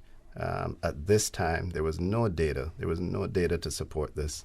We are at the 80% of the population, not of the... It's important to note, too, that we're not at 80% of the population that are able to take the vaccine, because we're including the full population, including kids under 12, and those who are vulnerable and unable to take the vaccine. So I think we are at 100% of what, near to 100% of those who are capable. But the fact is that, as the Deputy Governor said in his contribution, is that he has issues, in particular at CBC and immigration, getting persons in the civil service to take the vaccine. So again, is this a way to force them to do this? Is this, I mean, I know some business people spoke to me and said, hey, you know what? If the government mandates it for my work permit holders, that makes it easy for me to mandate it for my Caymanian employees. So they are business, the businesses out there are desperate at the moment. They are desperate. I know that the Chamber, I know that the Cayman Islands Tourism Association have all been silent on this because they are desperate. And they feel that if this is what it's going to take to get the government to open the borders, we'll support it. I did have some businesses reach out to me yesterday to say, hey, you know what? If this is what it's going to take to get the government to open the borders, we support it. And if they mandate it for my work permit holders, it makes it that much easier for me as a business to mandate it for my Caymanians. So if that is it, come out and tell us that. Yeah. If that's a strategy, come out and tell us that. Because there's no data to show how many, everywhere I went over the last few days once this came out, I've asked them, how many of your staff, expatriate staff, or how many of your staff are vaccinated? I've asked security companies, which I believe would have a high amount of work permit holders, and they were in the 80s. I asked a restaurant yesterday, they're at 100%. So where's the data that supports this? And what is the end game? So you believe that that if we had figures in terms of the number of work permit holders who have already been vaccinated, that would present a different picture as far as the numbers are concerned, and may lead us in another direction? Well, I wonder, in a sense, yes, because what you want, even if I'm anticipating that there will be a legal challenge to this, if I were the government and I was given indication that there will be a legal challenge to this, then I need to find reasons why the government did this. So they can't say that our vaccination rate as a country was too low, so that's why we're doing it. So that'll be thrown out, right? If they had the data to show that, you know what, we're at 80% as a country, but we see that only 60% of work permit holders have been vaccinated. These are all, most of them are frontline people in the restaurants and the hotels. We need to mandate this to get us to where we feel comfortable opening. Just to have, what basis, again, what are the basis and why go down this road at this point? It just made no sense, certainly to myself and to my colleagues. Okay, now would we be in the same place if, and I think the Attorney General alluded to this, that the government, in amending the legislation, there's a particular section in the current legislation that says what boards, work permit board, for instance, Caymanian status and permanent residence board, can take into consideration when dealing with an application, and that includes the health into consideration, of the person. yes. Yeah, that they could simply have inserted the fact that you had to be vaccinated there. What would have been the position even then? if they took a policy decision that anyone coming in to work in the front line, whether it be, or if they even narrowed it down to what, as again, that exhaustive list that I was reading, that the speaker stopped me from reading, to show that all of these countries that they're saying that have done this, that have implemented mandatory vaccines, 90% of them are for healthcare workers, and those in particular dealing with the elderly. But if we wanted to take it a step further, because we are a tourism destination, to say, ask that question, and then the board could make a decision, if this is a government policy that those working as waiters and waitresses, those working as bartenders, those working as chefs, those working in healthcare, dealing with the sick, that these are the people that we need vaccinated. But you're absolutely right. That is certainly a place that they could have addressed it as well at this stage. Again, it comes down to what data is driving this. What's the reasoning? And the preservation of Caymanian health is admirable, but that made no sense to me practically. It made no sense to me practically. Okay. One of the questions that we have here is whether or not your position would be the same if it were requiring for those persons who are getting a work permit now for to say to them that you have to be vaccinated in order for us to consider a grant of a new work permit for someone coming in, but excluding those who are already here and treating them the way that we treat the rest of our population. Yeah, and I addressed that in my debate on Monday or Tuesday, probably both times, that I felt that if they had limited, in fact, OC had said before I respond, our understanding from the initial utterances of government that was what they were, that is what the road down which they were going, that would be for new Caymanian permit seekers to be vaccinated before they come in. And we felt, and I certainly feel strongly, that the government would have been on much firmer ground in requiring it then, because they're not already living and established here. Therefore, you wouldn't be really changing the terms of their right to reside here, and therefore forcing them, if they don't want to take the vaccine, to have to uproot themselves and leave the island when they've already been established here for, particularly those on a longer time. So the other thing that what would cause me some concern as well is that it still just doesn't deal with the discrimination factor. And that's where my mind still revolves around, is that to me it is very highly discriminatory, and you're seeking and your limit. It is less discriminatory because it's it's affecting those who have not yet come into the country. Right. But we argue that point. We'll see that if a person has been here, as the leader said, for an extended period of time, 5, 6, 7 years, their kids are born here, kids are going to school here. These folks are, by law, and what we allow in our laws, are on a trajectory to making Cayman their home, right? They have sold everything they had overseas. They've invested in that house to as part of... After 5 years? Some people, absolutely. You can't wait until year 9 to go and buy a house. No. And you can't wait until year 9 to get involved in community service and all that sort of stuff. You have to start making that decision a bit earlier than that. But the AG also pointed out, and I think he made a good point, that there is no legitimate right of expectations on the renewal of a work permit or undergrad of a work permit as well. So anyone who took that type of action is doing it without any prompting whatsoever.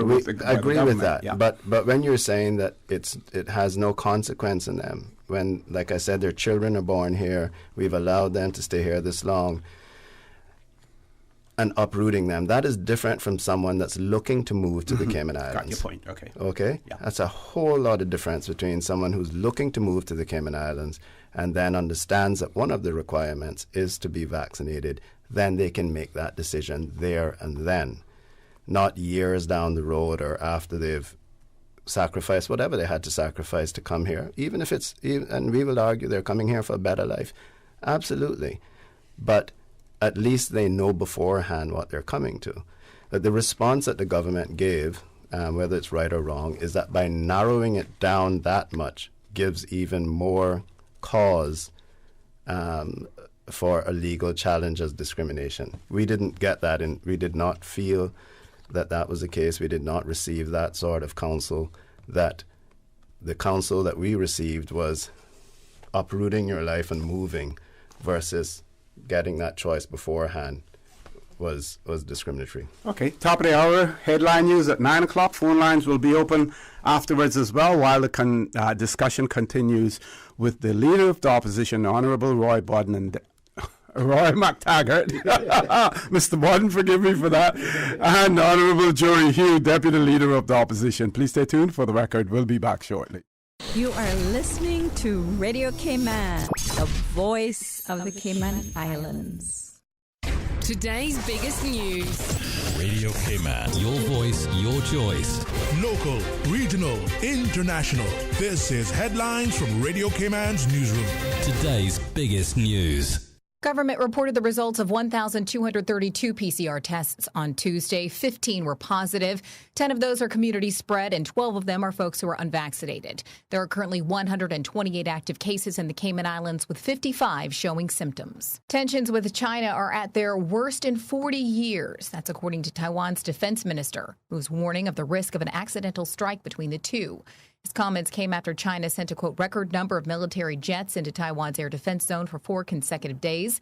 Taiwan considers itself a sovereign state. China, however, views Taiwan as a breakaway province. And a Missouri man has been executed for murder despite pleas for clemency by advocates who say he had an intellectual disability. Ernest Johnson received a lethal injection on Tuesday after the U.S. Supreme Court refused to consider a stay of execution earlier in the day. The 61-year-old's pleas for leniency had received support from Pope Francis and 2 members of Congress. Johnson killed 3 convenience store workers in 1994 during a robbery. Those are your headlines. I'm Carsley Fuller. For the latest in news and information, follow Radio Cayman on social media, Facebook, Instagram, Twitter. Download the Radio Cayman app or log on to our website, radiocayman.gov.ky. For the record, with ORRETT CONNOR. Initiating system. For information that matters. For the record, with ORRETT CONNOR. Continues right now on Radio Cayman.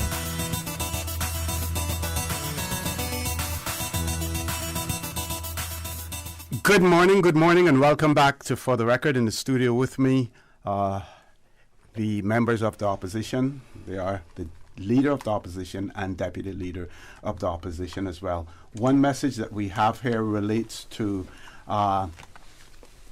Person says that next week at Lions Center is the booster for those 70 and upwards. Some of those persons do not have transport to get there, and whether or not it could be looked into so that persons will be able to get the booster shots in their districts as well. I haven't looked at the schedule for boosters to see whether or not anything is in there in relation to the district. Yeah. Good. Thank the person for asking that question and alerting us to that. But yes, the booster program does start, and I think I will look into. Certainly, we'll reach out to the HSA to ask that they make sure they're included in the that they're able to get them at the district clinics, so that I think it's important, and I think the government's demonstrated, as health services have demonstrated that all along, that they want to make things as easy for people to gain access to the to these vaccines, and I have no doubt that there will be no different too with the boosters. I think it's important that where we're reaching out to now is the most critical element, and seriously exposed in terms of to the virus, that those are most likely to be affected by it, with the elderly and the infirm. And to be quite honest, though, I'm looking forward to getting it myself. I mean, so when they call my age bracket, I will be first in line to seek the booster. Exactly. Yeah. Excellent. Okay, we do have a few callers queued up, I think. Let's go to the phone lines. First caller, good morning. Welcome to For the Record. We're going to ask you to please be as brief as possible as well. Go right ahead, caller. Good morning. Good morning. Good morning to the Honorable Leader of the Opposition and the Deputy Leader. Good morning, sir. And good morning to Mr. For the Record. Morning. Okay, I would just like to make a few salient points. Yep, go right ahead. The first point I would like to make is I would like to correct some historical perspective about the Coast Guard. Everybody now is touting their interaction with the Coast Guard, but I just want to let you know and the public to know that the first time that the Coast Guard was mentioned in the Cayman Islands was in the year 2000, when I ran for election with Robert Borden. That was part of our election campaign, a Coast Guard. And I think, I don't know if maybe you were too young to remember the plaque that I got for it at the forum for the Chamber of Commerce when I said that we were going to implement a Coast Guard, and if a ganja boat comes in to over 3 mile limit, without our jurisdiction, and we asked them to stop, and they try to run away, that we were going to shoot them out of the water. And I said that if you bring ganja with you in your stomach, you were not landing in our place, we were going to send you back in the same flight. And the plaque that I got for that, they say I was wicked and I was evil. And also we were the first ones that had a platform about cadet service. The only thing that was different from the cadet services today, we wanted the cadet service to take the maritime theme, so that they could go into the Coast Guard and they could go into. Yeah, I think they mentioned that this morning when they were on there. The acting commandant for the cadet corps did mention that. Yes. You see, so and the second thing that I would like to get from your guests, I would like to ask them: have you read Section 16 of the Constitution of the Bill of Rights? Have they read Section 16 of the Bill of Rights? I've read the entire thing. Can't say that I read Section 16 this week or recently. Section 16, 2 and 3, and I think it's 4 and 5. You will see that those sections are exempted from the Bill of Rights, and in particular, the section that says that the government can pass any law to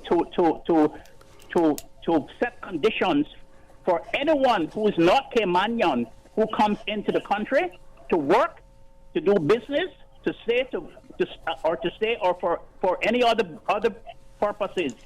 The government can say, and it does not comply, and that is exempted from the Bill of Rights. So I don't know why you keep saying that it's discriminatory. It says that it's not discriminatory. The Bill of Rights discriminatory part does not apply to a law or to any conditions that the government makes on people who come into the country who are not Caymanians. And every country in the world has those rights. And those rights, when you go to, and you just said something about somebody saying that they had to get vaccinated to be able to travel. It's because in those places where they're traveling, they have to be vaccinated to go there. Yes. And that's the right that those countries have to protect their borders. And so the government amending the law to set conditions for people who are not Caymanians to be vaccinated is not discriminatory, and that is excluded from the Bill of Rights, from the discriminatory section of the Bill of Rights. So you're not so that is not the law. And if you're asking them for some benevolent grounds or some moral grounds or something, I can see that. But you're arguing on a legal grounds, and they have the right to do that, and it's not discriminatory. And in fact, the Bill of Rights say it's exempted from the discriminatory section of the Bill of Rights. Got you. Doc, want to thank you. Thank you very much for that. We're going to try to grab another caller now. Next caller, good morning. Welcome to For the Record. Good morning, Mr. Orphy. Good morning, ma'am. How are you? And good morning to the Honourable Roy McTaggart and Honourable Joy Hugh. Good morning, ma'am. Glad to hear your voice. It's been a while since I've heard you. The more I listen, the more upset I get.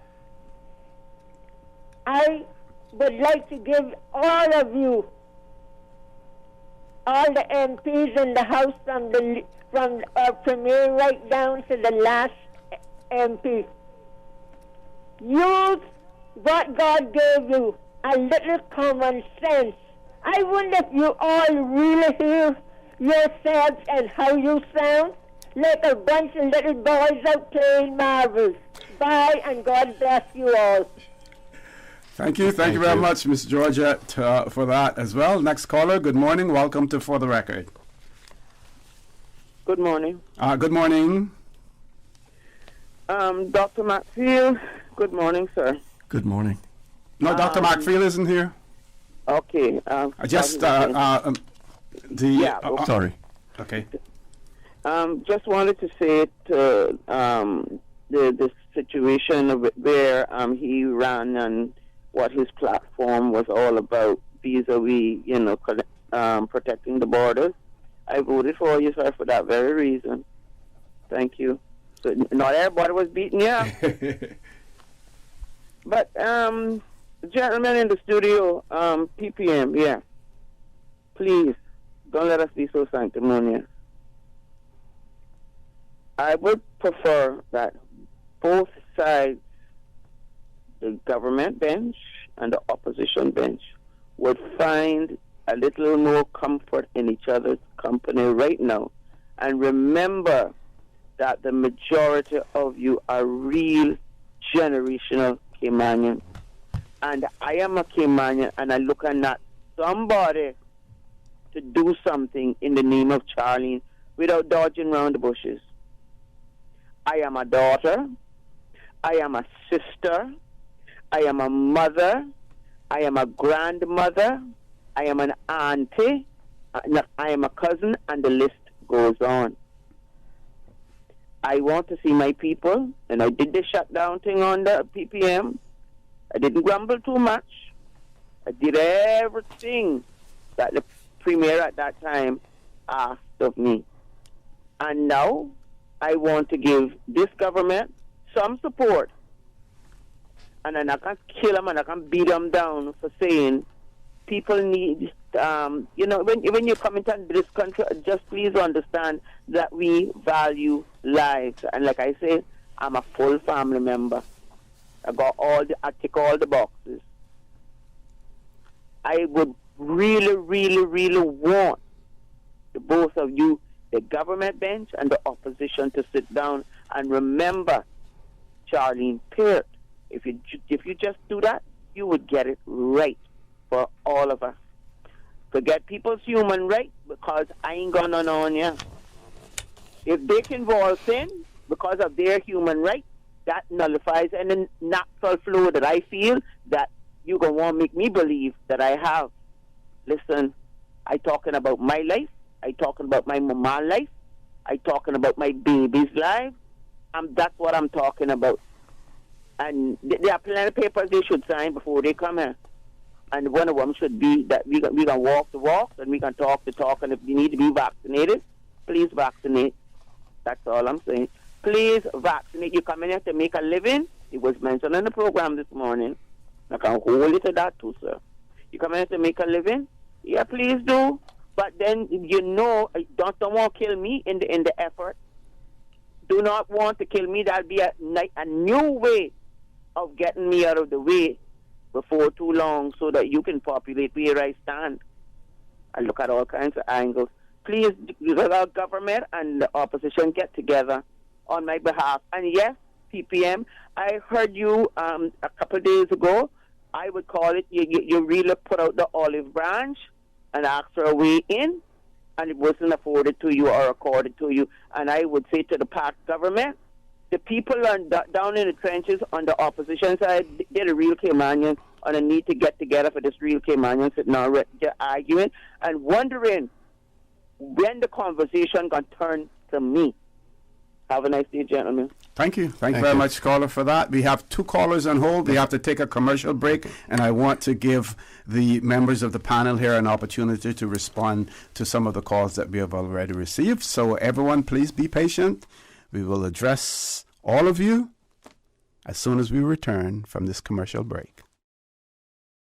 Crossed over to a new vehicle, and with the 2021 Toyota Corolla Cross now at Vant Motors, you have plenty of reasons to make the switch. The crossover body and hybrid engine is a sleek design in a sturdy structure with a spacious interior that opens to extensive cargo space. Stuck in traffic? The high-performance self-charging hybrid system automatically switches between gas and electric vehicle mode, helping you lower both fuel costs and carbon emissions. The Corolla Cross has full LED lighting inside and out, an integrated display audio system with energy monitor, and a dual-zone climate control system to ensure comfort for all. Test drive the new 2021 Toyota Corolla Cross Hybrid today at Vant Motors, Walkers Road.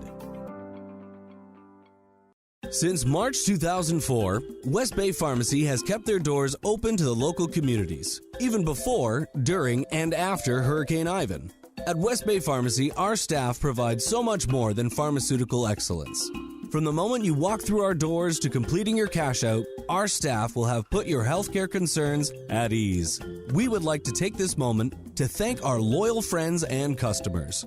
To us at West Bay Pharmacy, our patients are our primary concern. We provide thorough background checks and precise calculations to ensure your medical safety. Thank you for being a part of our family and for choosing West Bay Pharmacy, where we care about your health. Make your house into a home.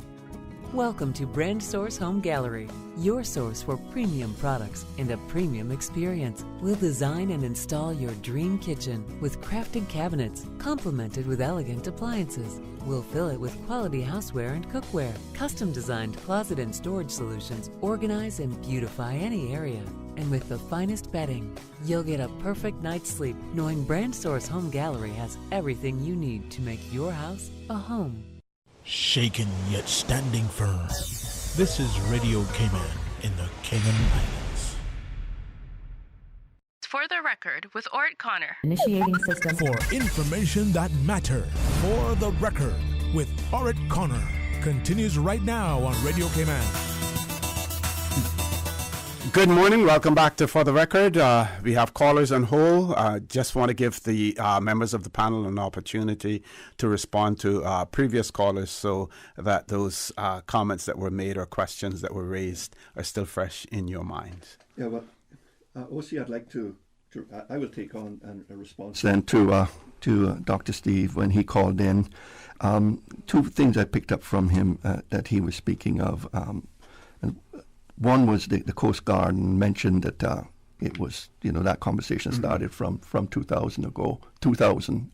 I don't recall it, but I take it as it were. Sure. But the point I just want to make, when member from Red Bay, Alan McLaughlin, was former premier, was making his contribution. to the debate yesterday. He actually said that. He said, we've been talking about this for decades, and it is now a reality. So, there is that knowledge, and that history is clearly there.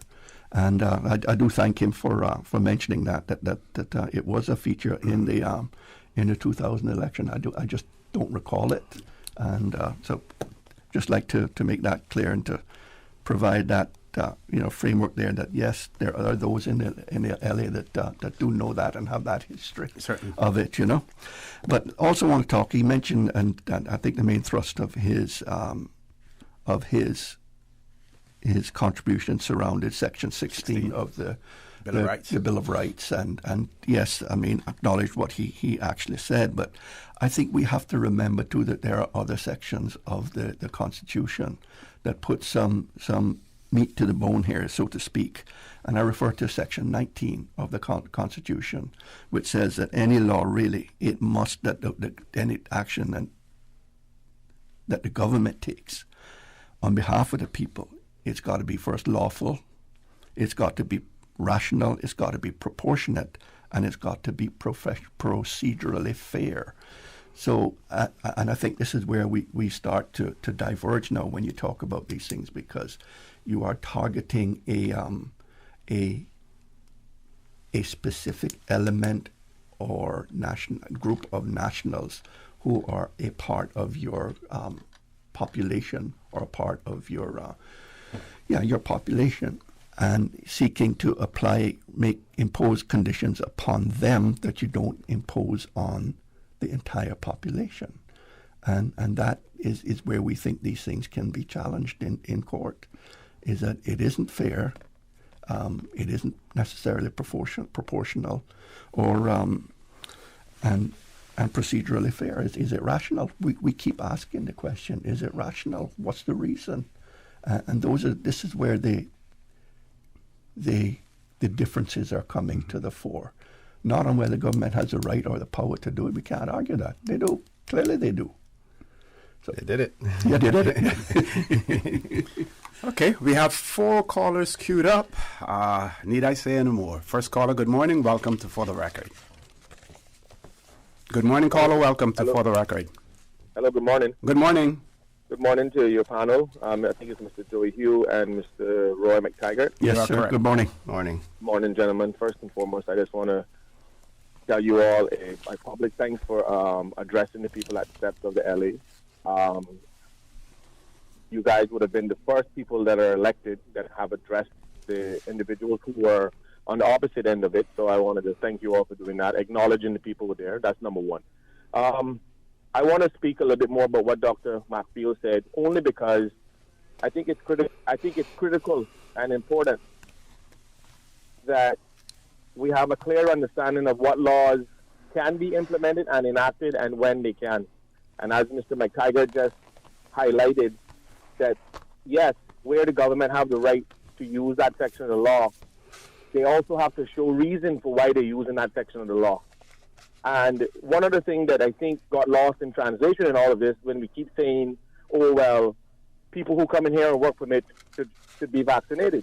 Now, I certainly don't have an issue.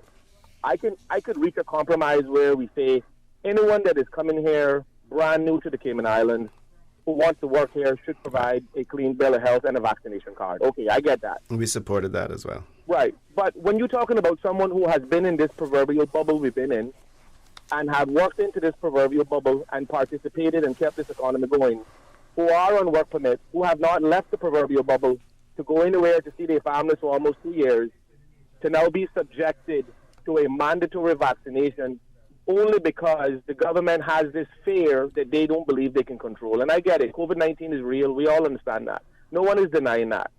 But here's where and who got lost in translation.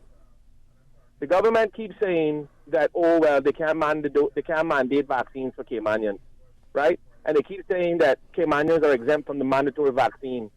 But where the government failed to realize is that in the private sector, where Caymanians are employed, the business owners are now taking the initiative to mandate vaccines for all their employees. And guess who work in those places? Caymanians.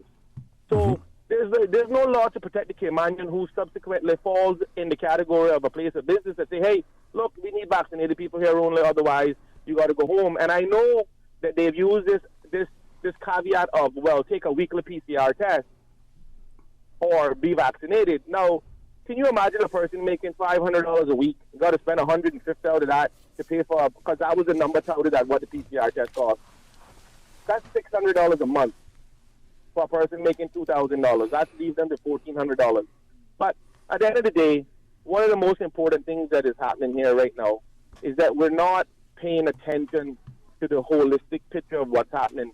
There were people in that protest on Monday who were Caymanians who had lost their jobs because the government has failed to extend their concerns and cast their net wide enough to say, if we're going to mandate this law and claim that Caymanians will not be affected by this mandate, they should have put in legislation to prevent private businesses and the private sector from mandating it in the business place, but put proper protocol to keep people safe. I understand that. I don't have a problem with that.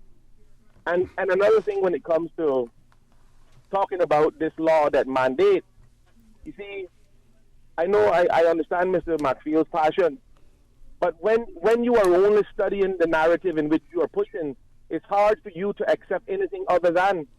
And we understand that there are many alternatives to fight COVID, but none of them have been suggested, none of them have been entertained, none of them have even been considered. And I think this is where the great divide comes, because some people medically can't take the vaccine, some people won't take it for religious reasons, and some people don't want to take a medicine that they see now that has not been proven. And now, last point, because I know you got other callers, if this vaccine was in fact the true definition of a vaccine, you wouldn't need a booster, because no one got a polio booster. The polio vaccine worked, and that was the end of it. So we need to come to the realization that the vaccine isn't really a vaccine by definition, and it's not really protecting our people. So we need to start exercising other alternatives that could further help us deal with COVID-19. And the government has not taken that approach, and this is why they have the great divide. You guys have a good morning. Thank you. Thank you very much, caller, for that. Next caller, good morning. Welcome to For the Record. Good morning. Good morning. Good morning to Mr. Oseen. Good morning to your panel there. As a Caymanian, I would like to express my gratitude to the opposition government who stood up for the people, not just Caymanians, but for the people. As the president government said there for the people, they showed us yesterday who was for the people and who was not for the people. It's a shame and disgrace that they had to use a vaccine to so-called protect Caymanians when the President Premier said on his press briefing that he will not interfere if the private sectors or the employers decide that they want to make sure that their employees are vaccinated. They will not step in. And like the caller just said, remember some of those people that are in their employment are Caymanians. And right now the law has not even been dealt with when they were actually criticizing people for taking it or not going to take it of their testing of their job. And the shame and disgrace, what they need has been, we've got more bills on more things in the country here that need help versus that vaccine that was long time before the vaccine. And like our hospital bill, we got a hospital up. I don't know it's a policy, whether it's that a Caymanian going off to school to study medicine, unless he goes to the St. Mark's University of West Indies, cannot get internship at Georgia Hospital. That's what they need. That's for Caymanians. That would protect Caymanians. It's a shame and disgrace that no government has the balls to stop and say, this is for Caymanians and for Caymanians alone, because we have nowhere else to go. And if they don't protect us, we don't have nobody. That's why we elect them every 4 years. And we need to stand up and stop hide behind shields of other people saying we've fought. They said they're not following the rest of the world, but they can surely show they follow the rest of the world because they didn't protect Caymanians. But they didn't pass a law in the Legislative Assembly that Caymanians are not going to be used at all. They just pass it one area. So like the caller just said, that's what we're going to. We wait to hear their results after this. Okay. Okay, bye. Thank you. Thank you very much for that caller. I think, DJ Lim, we can grab one more caller before we go to our next commercial break. Caller, good morning. Welcome to For the Record. Good morning, Mr. Connor, and good morning to the opposition leader and the deputy opposition leader. Good morning. Good morning, I just want to say that I agree with some of the points of the last two callers, and that the private sector should also be mandated with the government in saying that Caymanians who choose not to be vaccinated should have that choice. They should not have to lose their jobs because of it. I also agree that anyone coming into the country new should be vaccinated. And I didn't hear whether tourists had to be vaccinated or not to come into the country. But if that was left out, then that's not right, because anyone entering this country should be vaccinated, regardless of what your nationality is. If you're returning children coming from school that are, within the age groups, because we know some families in the islands have young children they send to boarding schools, I can understand that part, not having them vaccinated yet until a vaccine is available. But private businesses forcing their employees to get vaccinated or lose their jobs, especially Caymanians, is what I'm saying. That is unfair, and that should not have happened. And I disagree with the Premier for that point that he stated on that. The other thing I want to say is that I want to thank, I know a lot of people are going to slap me for this, but I've been slapped so many years by my government, and I don't have any feelings anymore for it.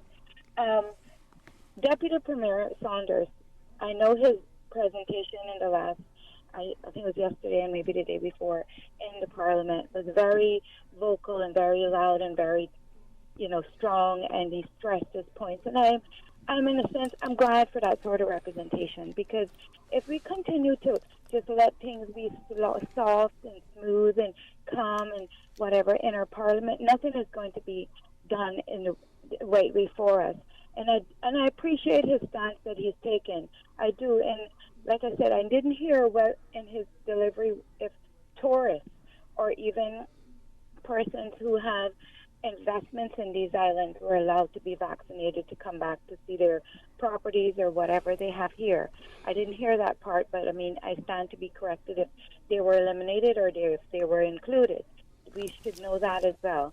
But in the end, I just want to say that I think as a government, we've all been elected to go to that Parliament to represent every single person in this country, and we need to get along. Honestly, all of you, opposition and the current ruling government, you have to come together and you have to do what is right for every voter who put their X by your name last election. Thank you and have a good day. Thank you. Thank you very much, caller, for that. Time for us to take a commercial break. Folks, please stay tuned. For the record, with the Leader of the Opposition, Honourable Roy McTaggart. I got to slow down, OC, slow down. Honourable Roy McTaggart and Deputy Leader of the Opposition, Honourable Joe Hugh, will continue after this commercial break. For medical lab services in Cayman, go straight to MedLab. For a full range of medical services, pleasant, clean and comfortable environment, no long lines and affordable fees, visit MedLab at the Smith Road Plaza. Open Monday to Friday, 8:30 a.m. to 5 p.m. and half day on Saturdays. Call 949-7331 to make your appointment. For medical lab services in Cayman, MedLab. Ask our professional team about the benefits of cutting-edge technology with MedLab's new state-of-the-art digital mammogram machine. What's that? No sugar, same amazing taste? Coca-Cola Zero Sugar is here to stay. Classic taste, pure satisfaction. Be sure to stop into any Tortuga location and get your own case of Coke Zero. Or grab an ice-cold one straight from the cooler. Brought to you by Tortuga Distributors Limited. Coca-Cola, taste the feeling, Cayman. COVID-19 vaccines are the only way forward in reopening our borders safely. Take the COVID-19 vaccine to protect yourself and the ones you love, especially those of us who cannot get vaccinated. For more information on the COVID-19 vaccine, visit www.gov.ky/coronavirus. Shaken yet standing firm. I was not built to break. This is Radio Cayman in the Cayman Islands. For the record with ORRETT CONNOR. Initiating system. For information that matters. For the record with ORRETT CONNOR. Continues right now on Radio Cayman.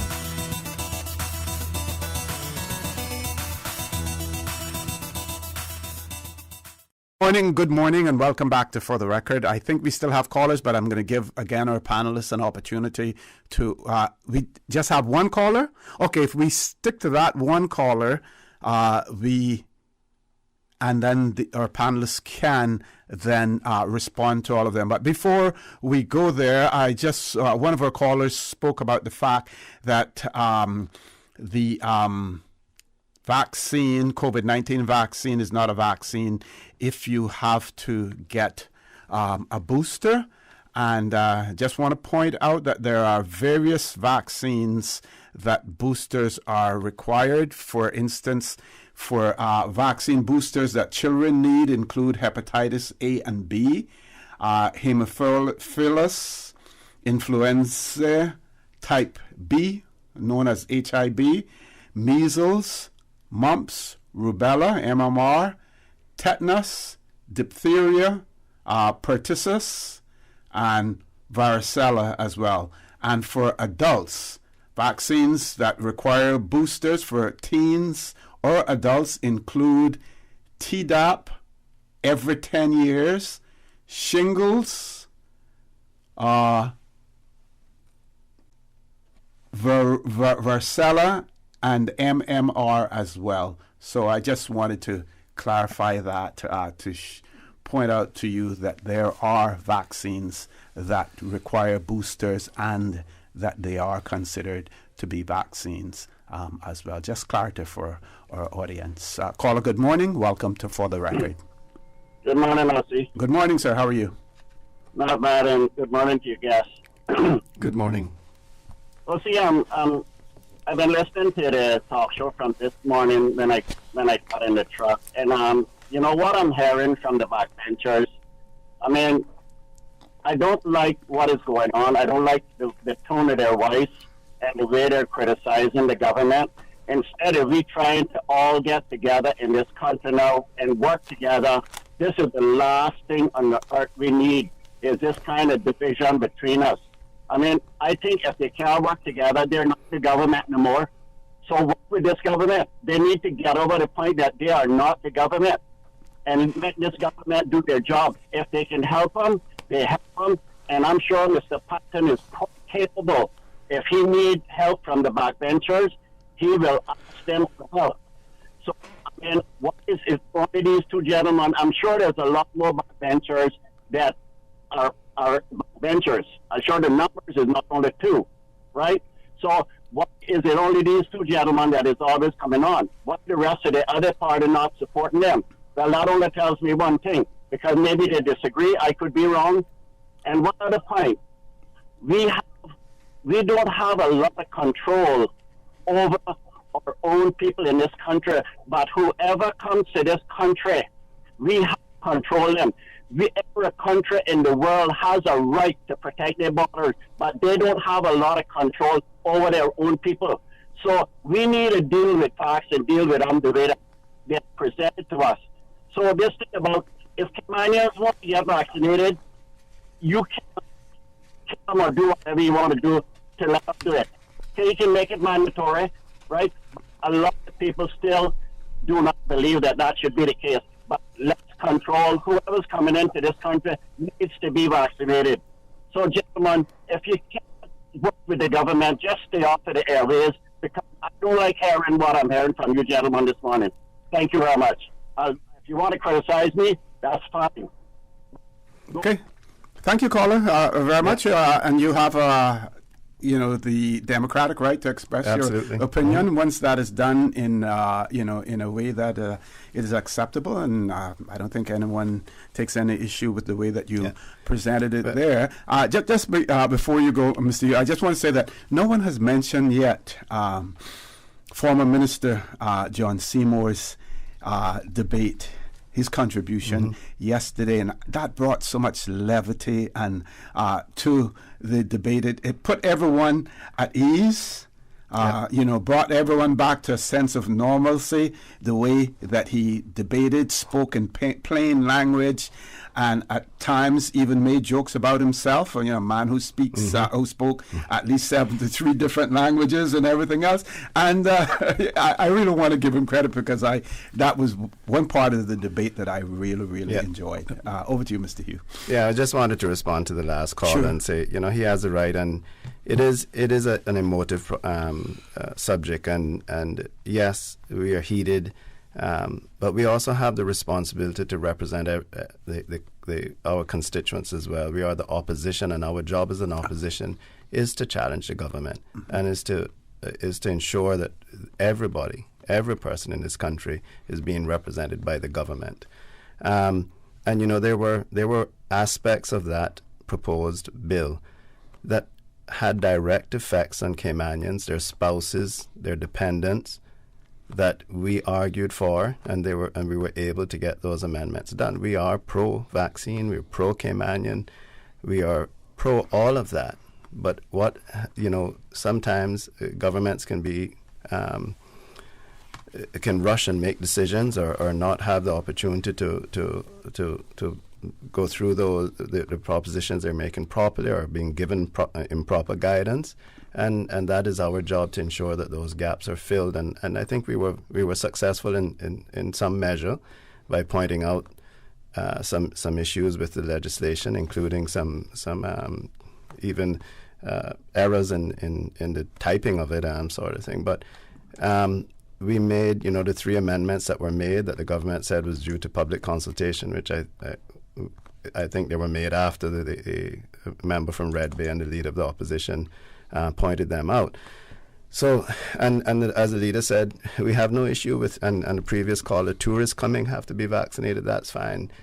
People coming, that's fine. But when it took it a bit too far in who it affected locally. And thankfully we were able to pull some of that back. But again, if we get back to protecting Caymanians, my only point is that ensuring that work permit holders are vaccinated does not provide protection for Caymanians. The only way for Caymanians to be protected is to get vaccinated themselves, because a vaccinated person can still contract and transmit the disease. Well, now, would you say it doesn't protect, but it doesn't hold the protection? It maybe play a part in the protection, but it doesn't. But don't take it as a false sense of protection to say that I'm a Caymanian, I don't need to get vaccinated because everybody else got vaccinated, and then how do you know who's on work permit, who's not on work permit, who got vaccinated, who didn't get vaccinated? That was just, and because that was the reasoning the government was giving, and that was just saying, I think that reasoning was flawed, but that's So I thank the caller for his comments, and yes, it is an emotive subject. It was a heated debate, and that happens sometimes. Doesn't mean that we are not all here to represent the people of the Cayman Islands, that we're not all Caymanians working together.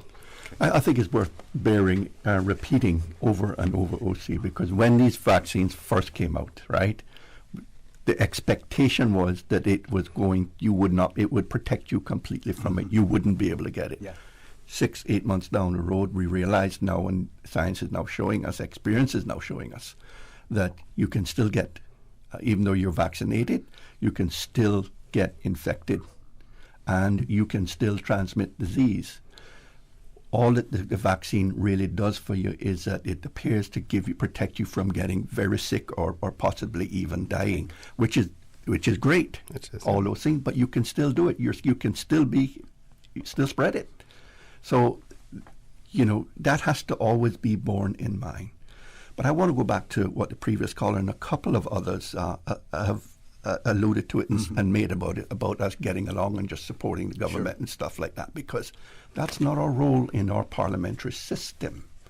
And as my colleague said, we are there to challenge the government. That's what we do. If we were to just sit down and agree with the government on everything else, there'd be no need for an opposition. But that's what we do in Parliament. Yes, so to the citizens and the people of this country who watched and listened to these debates, you would swear that we were sworn enemies. Honestly. Yeah. But the truth of the matter is, nothing could be further from the truth. We are all good friends. When you see we beat up, we'll go in there, we'll beat each other up on the floor of the house. But we'll go back into the lunchroom, we'll sit together and we'll have a meal together and we will chat, we will make jokes, we will do everything, a lot of things together.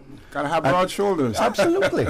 And that's it. I mean, I said to someone yesterday, you know, inside inside the parliament, inside the chamber itself, it's almost a stage. And that's where the public really sees what is taking place and the debate. And people are very passionate. They're going to be by nature. But doesn't mean we hate each other. Don't mean we can't get on and be with each other. Yes, I do. You know, I see members of the government and have meetings with the members of the government outside of being in the parliament. And we're very cordial. We're very, you know, they're still my friends. And that's what I think the public, we need to message to the public that it isn't as bad, it's not bad like you perceive it to be, because we're still friends, we're still companions, we still get on. And they're not often personal views, because we are elected to represent all of our people. And today's issue may be something that you're okay with, might be something I'm okay with, but I still have a certain amount of my constituents that I represent who are vehemently opposing it.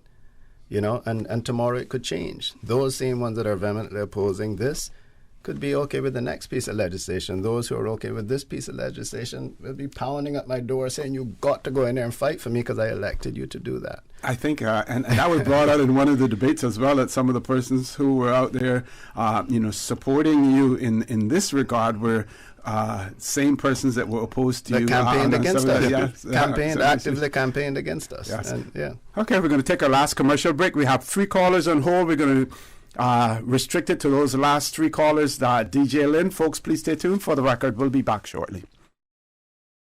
Had a look at those investment options yet? Too busy. Look at today. Workout, breakfast, take the kids to school, back-to-back meetings, take Pepper to the vet, and she's apparently got allergies now, so...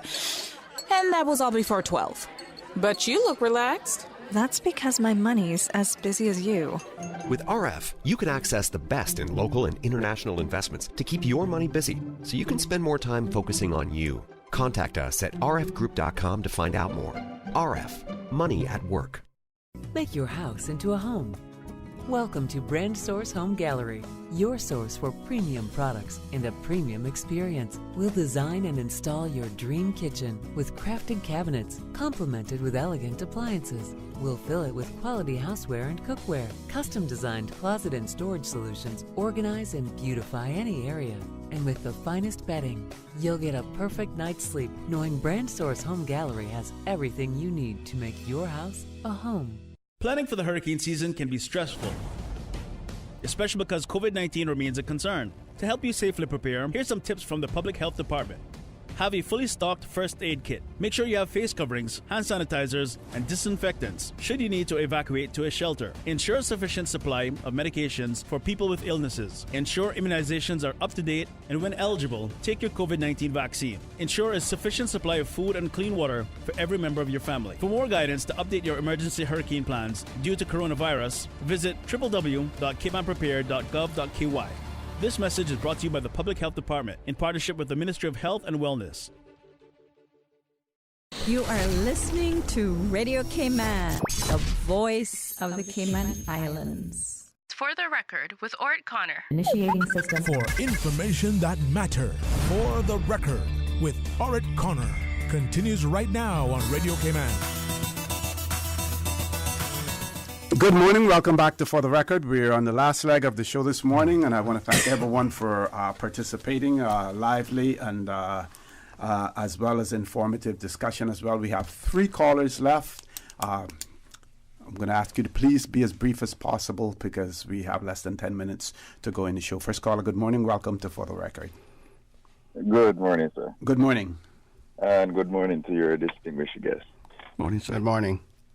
No, I want to first commend the government on their handling of the COVID-19 pandemic thus far. I do appreciate what they've done so far for the people of this island. And what they're continuing to do.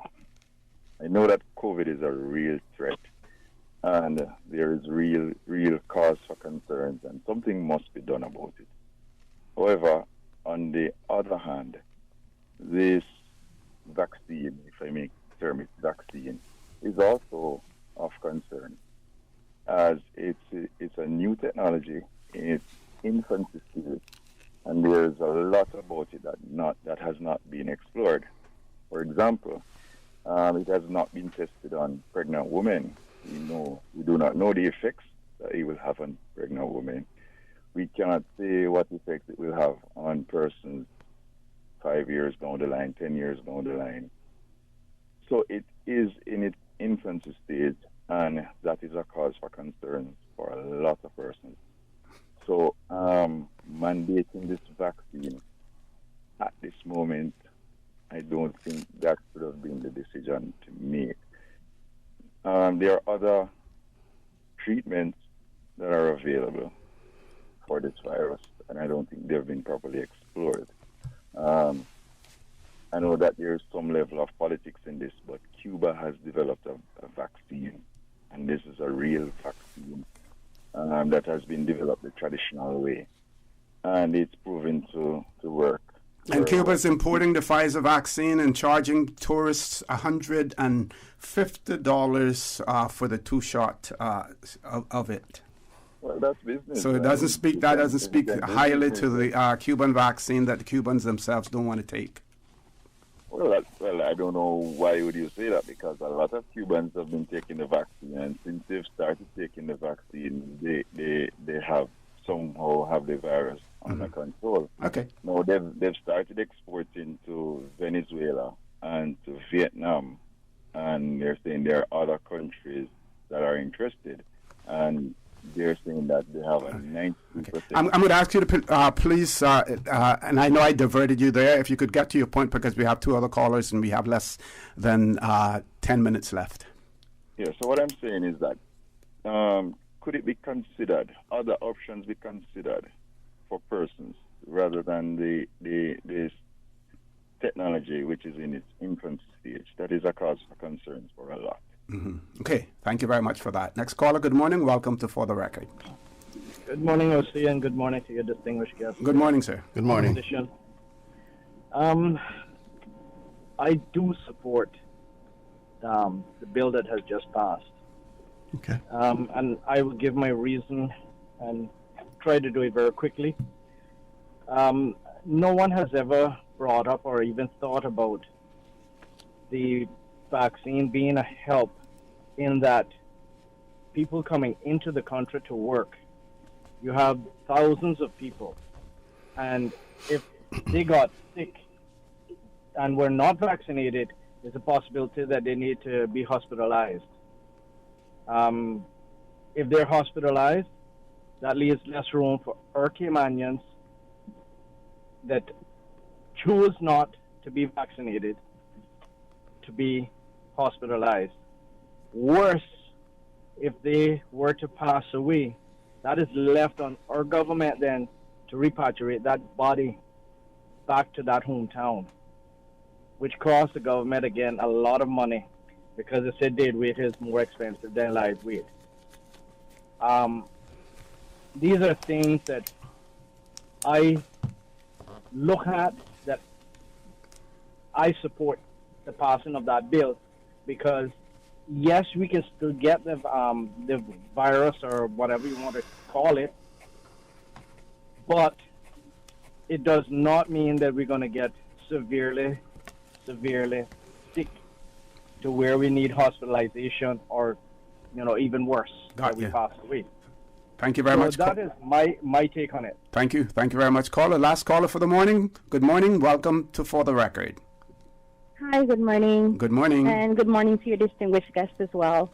So my concern about the bill that is being passed is that a lot of persons are having issues about making it mandatory for work permit holders as opposed to Caymanians. Now, my question is, this virus affects everybody, so why is it supposed to be conditional as opposed to being for everyone in order for them to take it? And then persons are saying, oh, you have Caymanians here who have not traveled in a while and they're in a bubble, so why should it be mandatory for them? But you also have work permit holders who have been here since COVID started. They have been unable to travel to see their family as well. So why is it a requirement that they are being pressured in order to take something that should be able to protect us all? So those are just my concerns. Thank you. Thank you very much, caller, for that. Gentlemen, a whole lot to digest there in about 6 minutes. Yeah. The first caller who indicated his support, or the caller indicated support for the bill and gave the reasons and the impact on health services, that is a valid point. But that was never raised yesterday or during the debate over the 2 days by the government. They said it was a preservation of Caymanian life.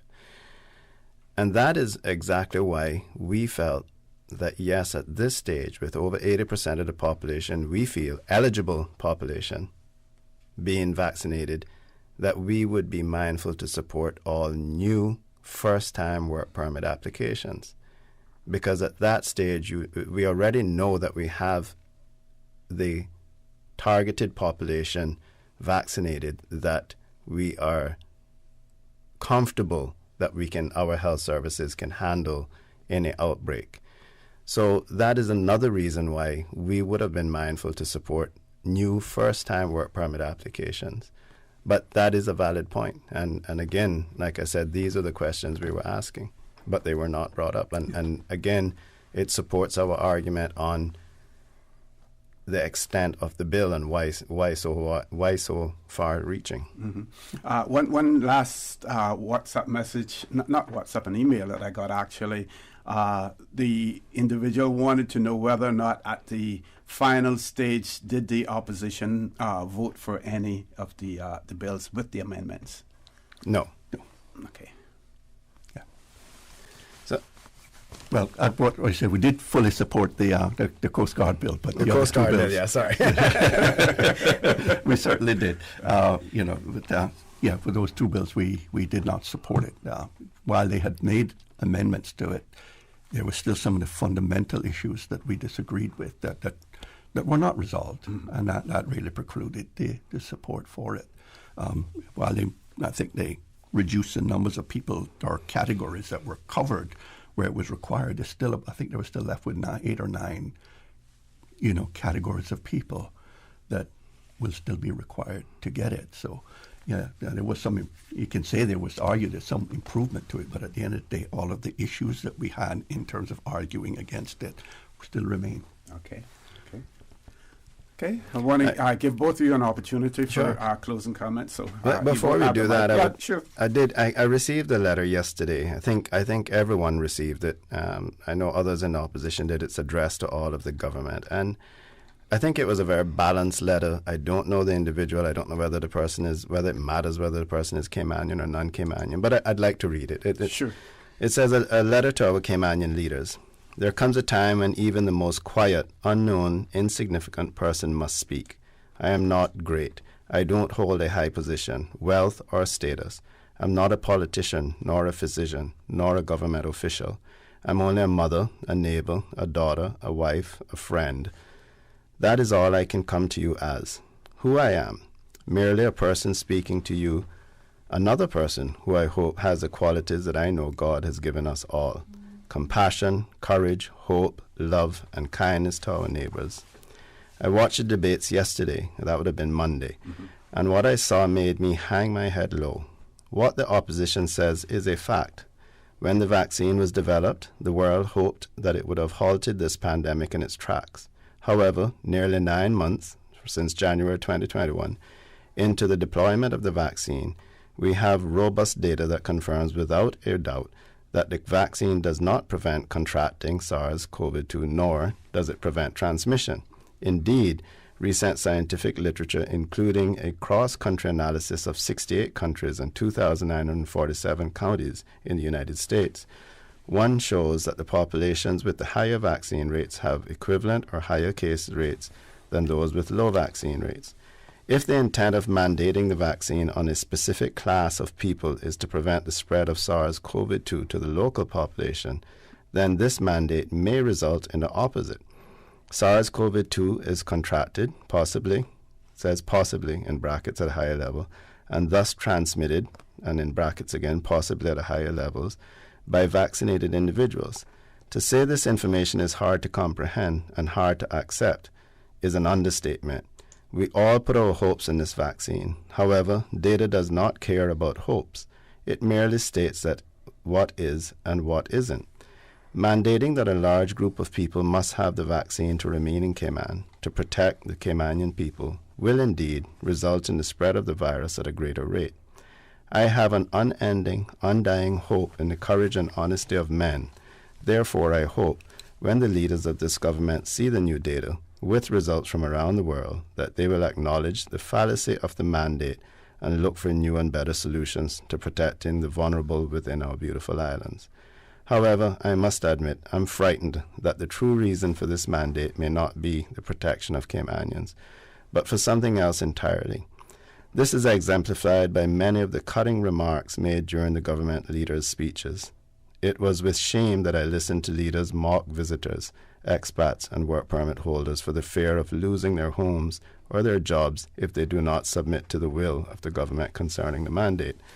I am raising a boy, and I pray to God that he never mocks another human being for their fear of losing their home, their livelihood, or their friendships they have created because they do not want to submit to a medical treatment that they have decided is harmful to their person, rightly or not. The leader said that they have given a choice: submit to the vaccination or leave. They say this is a choice. My heart aches for the individuals forced to make this choice, especially when data proves that the vaccination does not prevent contracting or transmitting SARS-CoV-2. There's no reason for it, only reasons against it. We have reached nearly 90% vaccination of the entire eligible population. What more? What else? Will we truly become a society that tears each other down, that forces submission, that mocks others and encourages division? When someone cries, "Please, I do not want it. It is against my religion. It is against my belief. It is harmful to my person. Please, it will hurt me." Will we truly become those who say, "I don't care"? I said that I came to you as a mother, a neighbor, a daughter, a wife, a friend. That's all I am. I hope these words reach you and that they don't come too late. Although in God nothing is too late, we can always see that we have taken the wrong path, have the courage to admit our faults, and forge ahead in a new direction. Are we not all human beings? Are we not all deserving of the compassion? I believe in you. I believe in your ability to acknowledge the new data, to understand that it is time to set aside differences, to rise above resentments and fears, and to embrace the qualities that God has given us, those of kindness, compassion, understanding, and humility.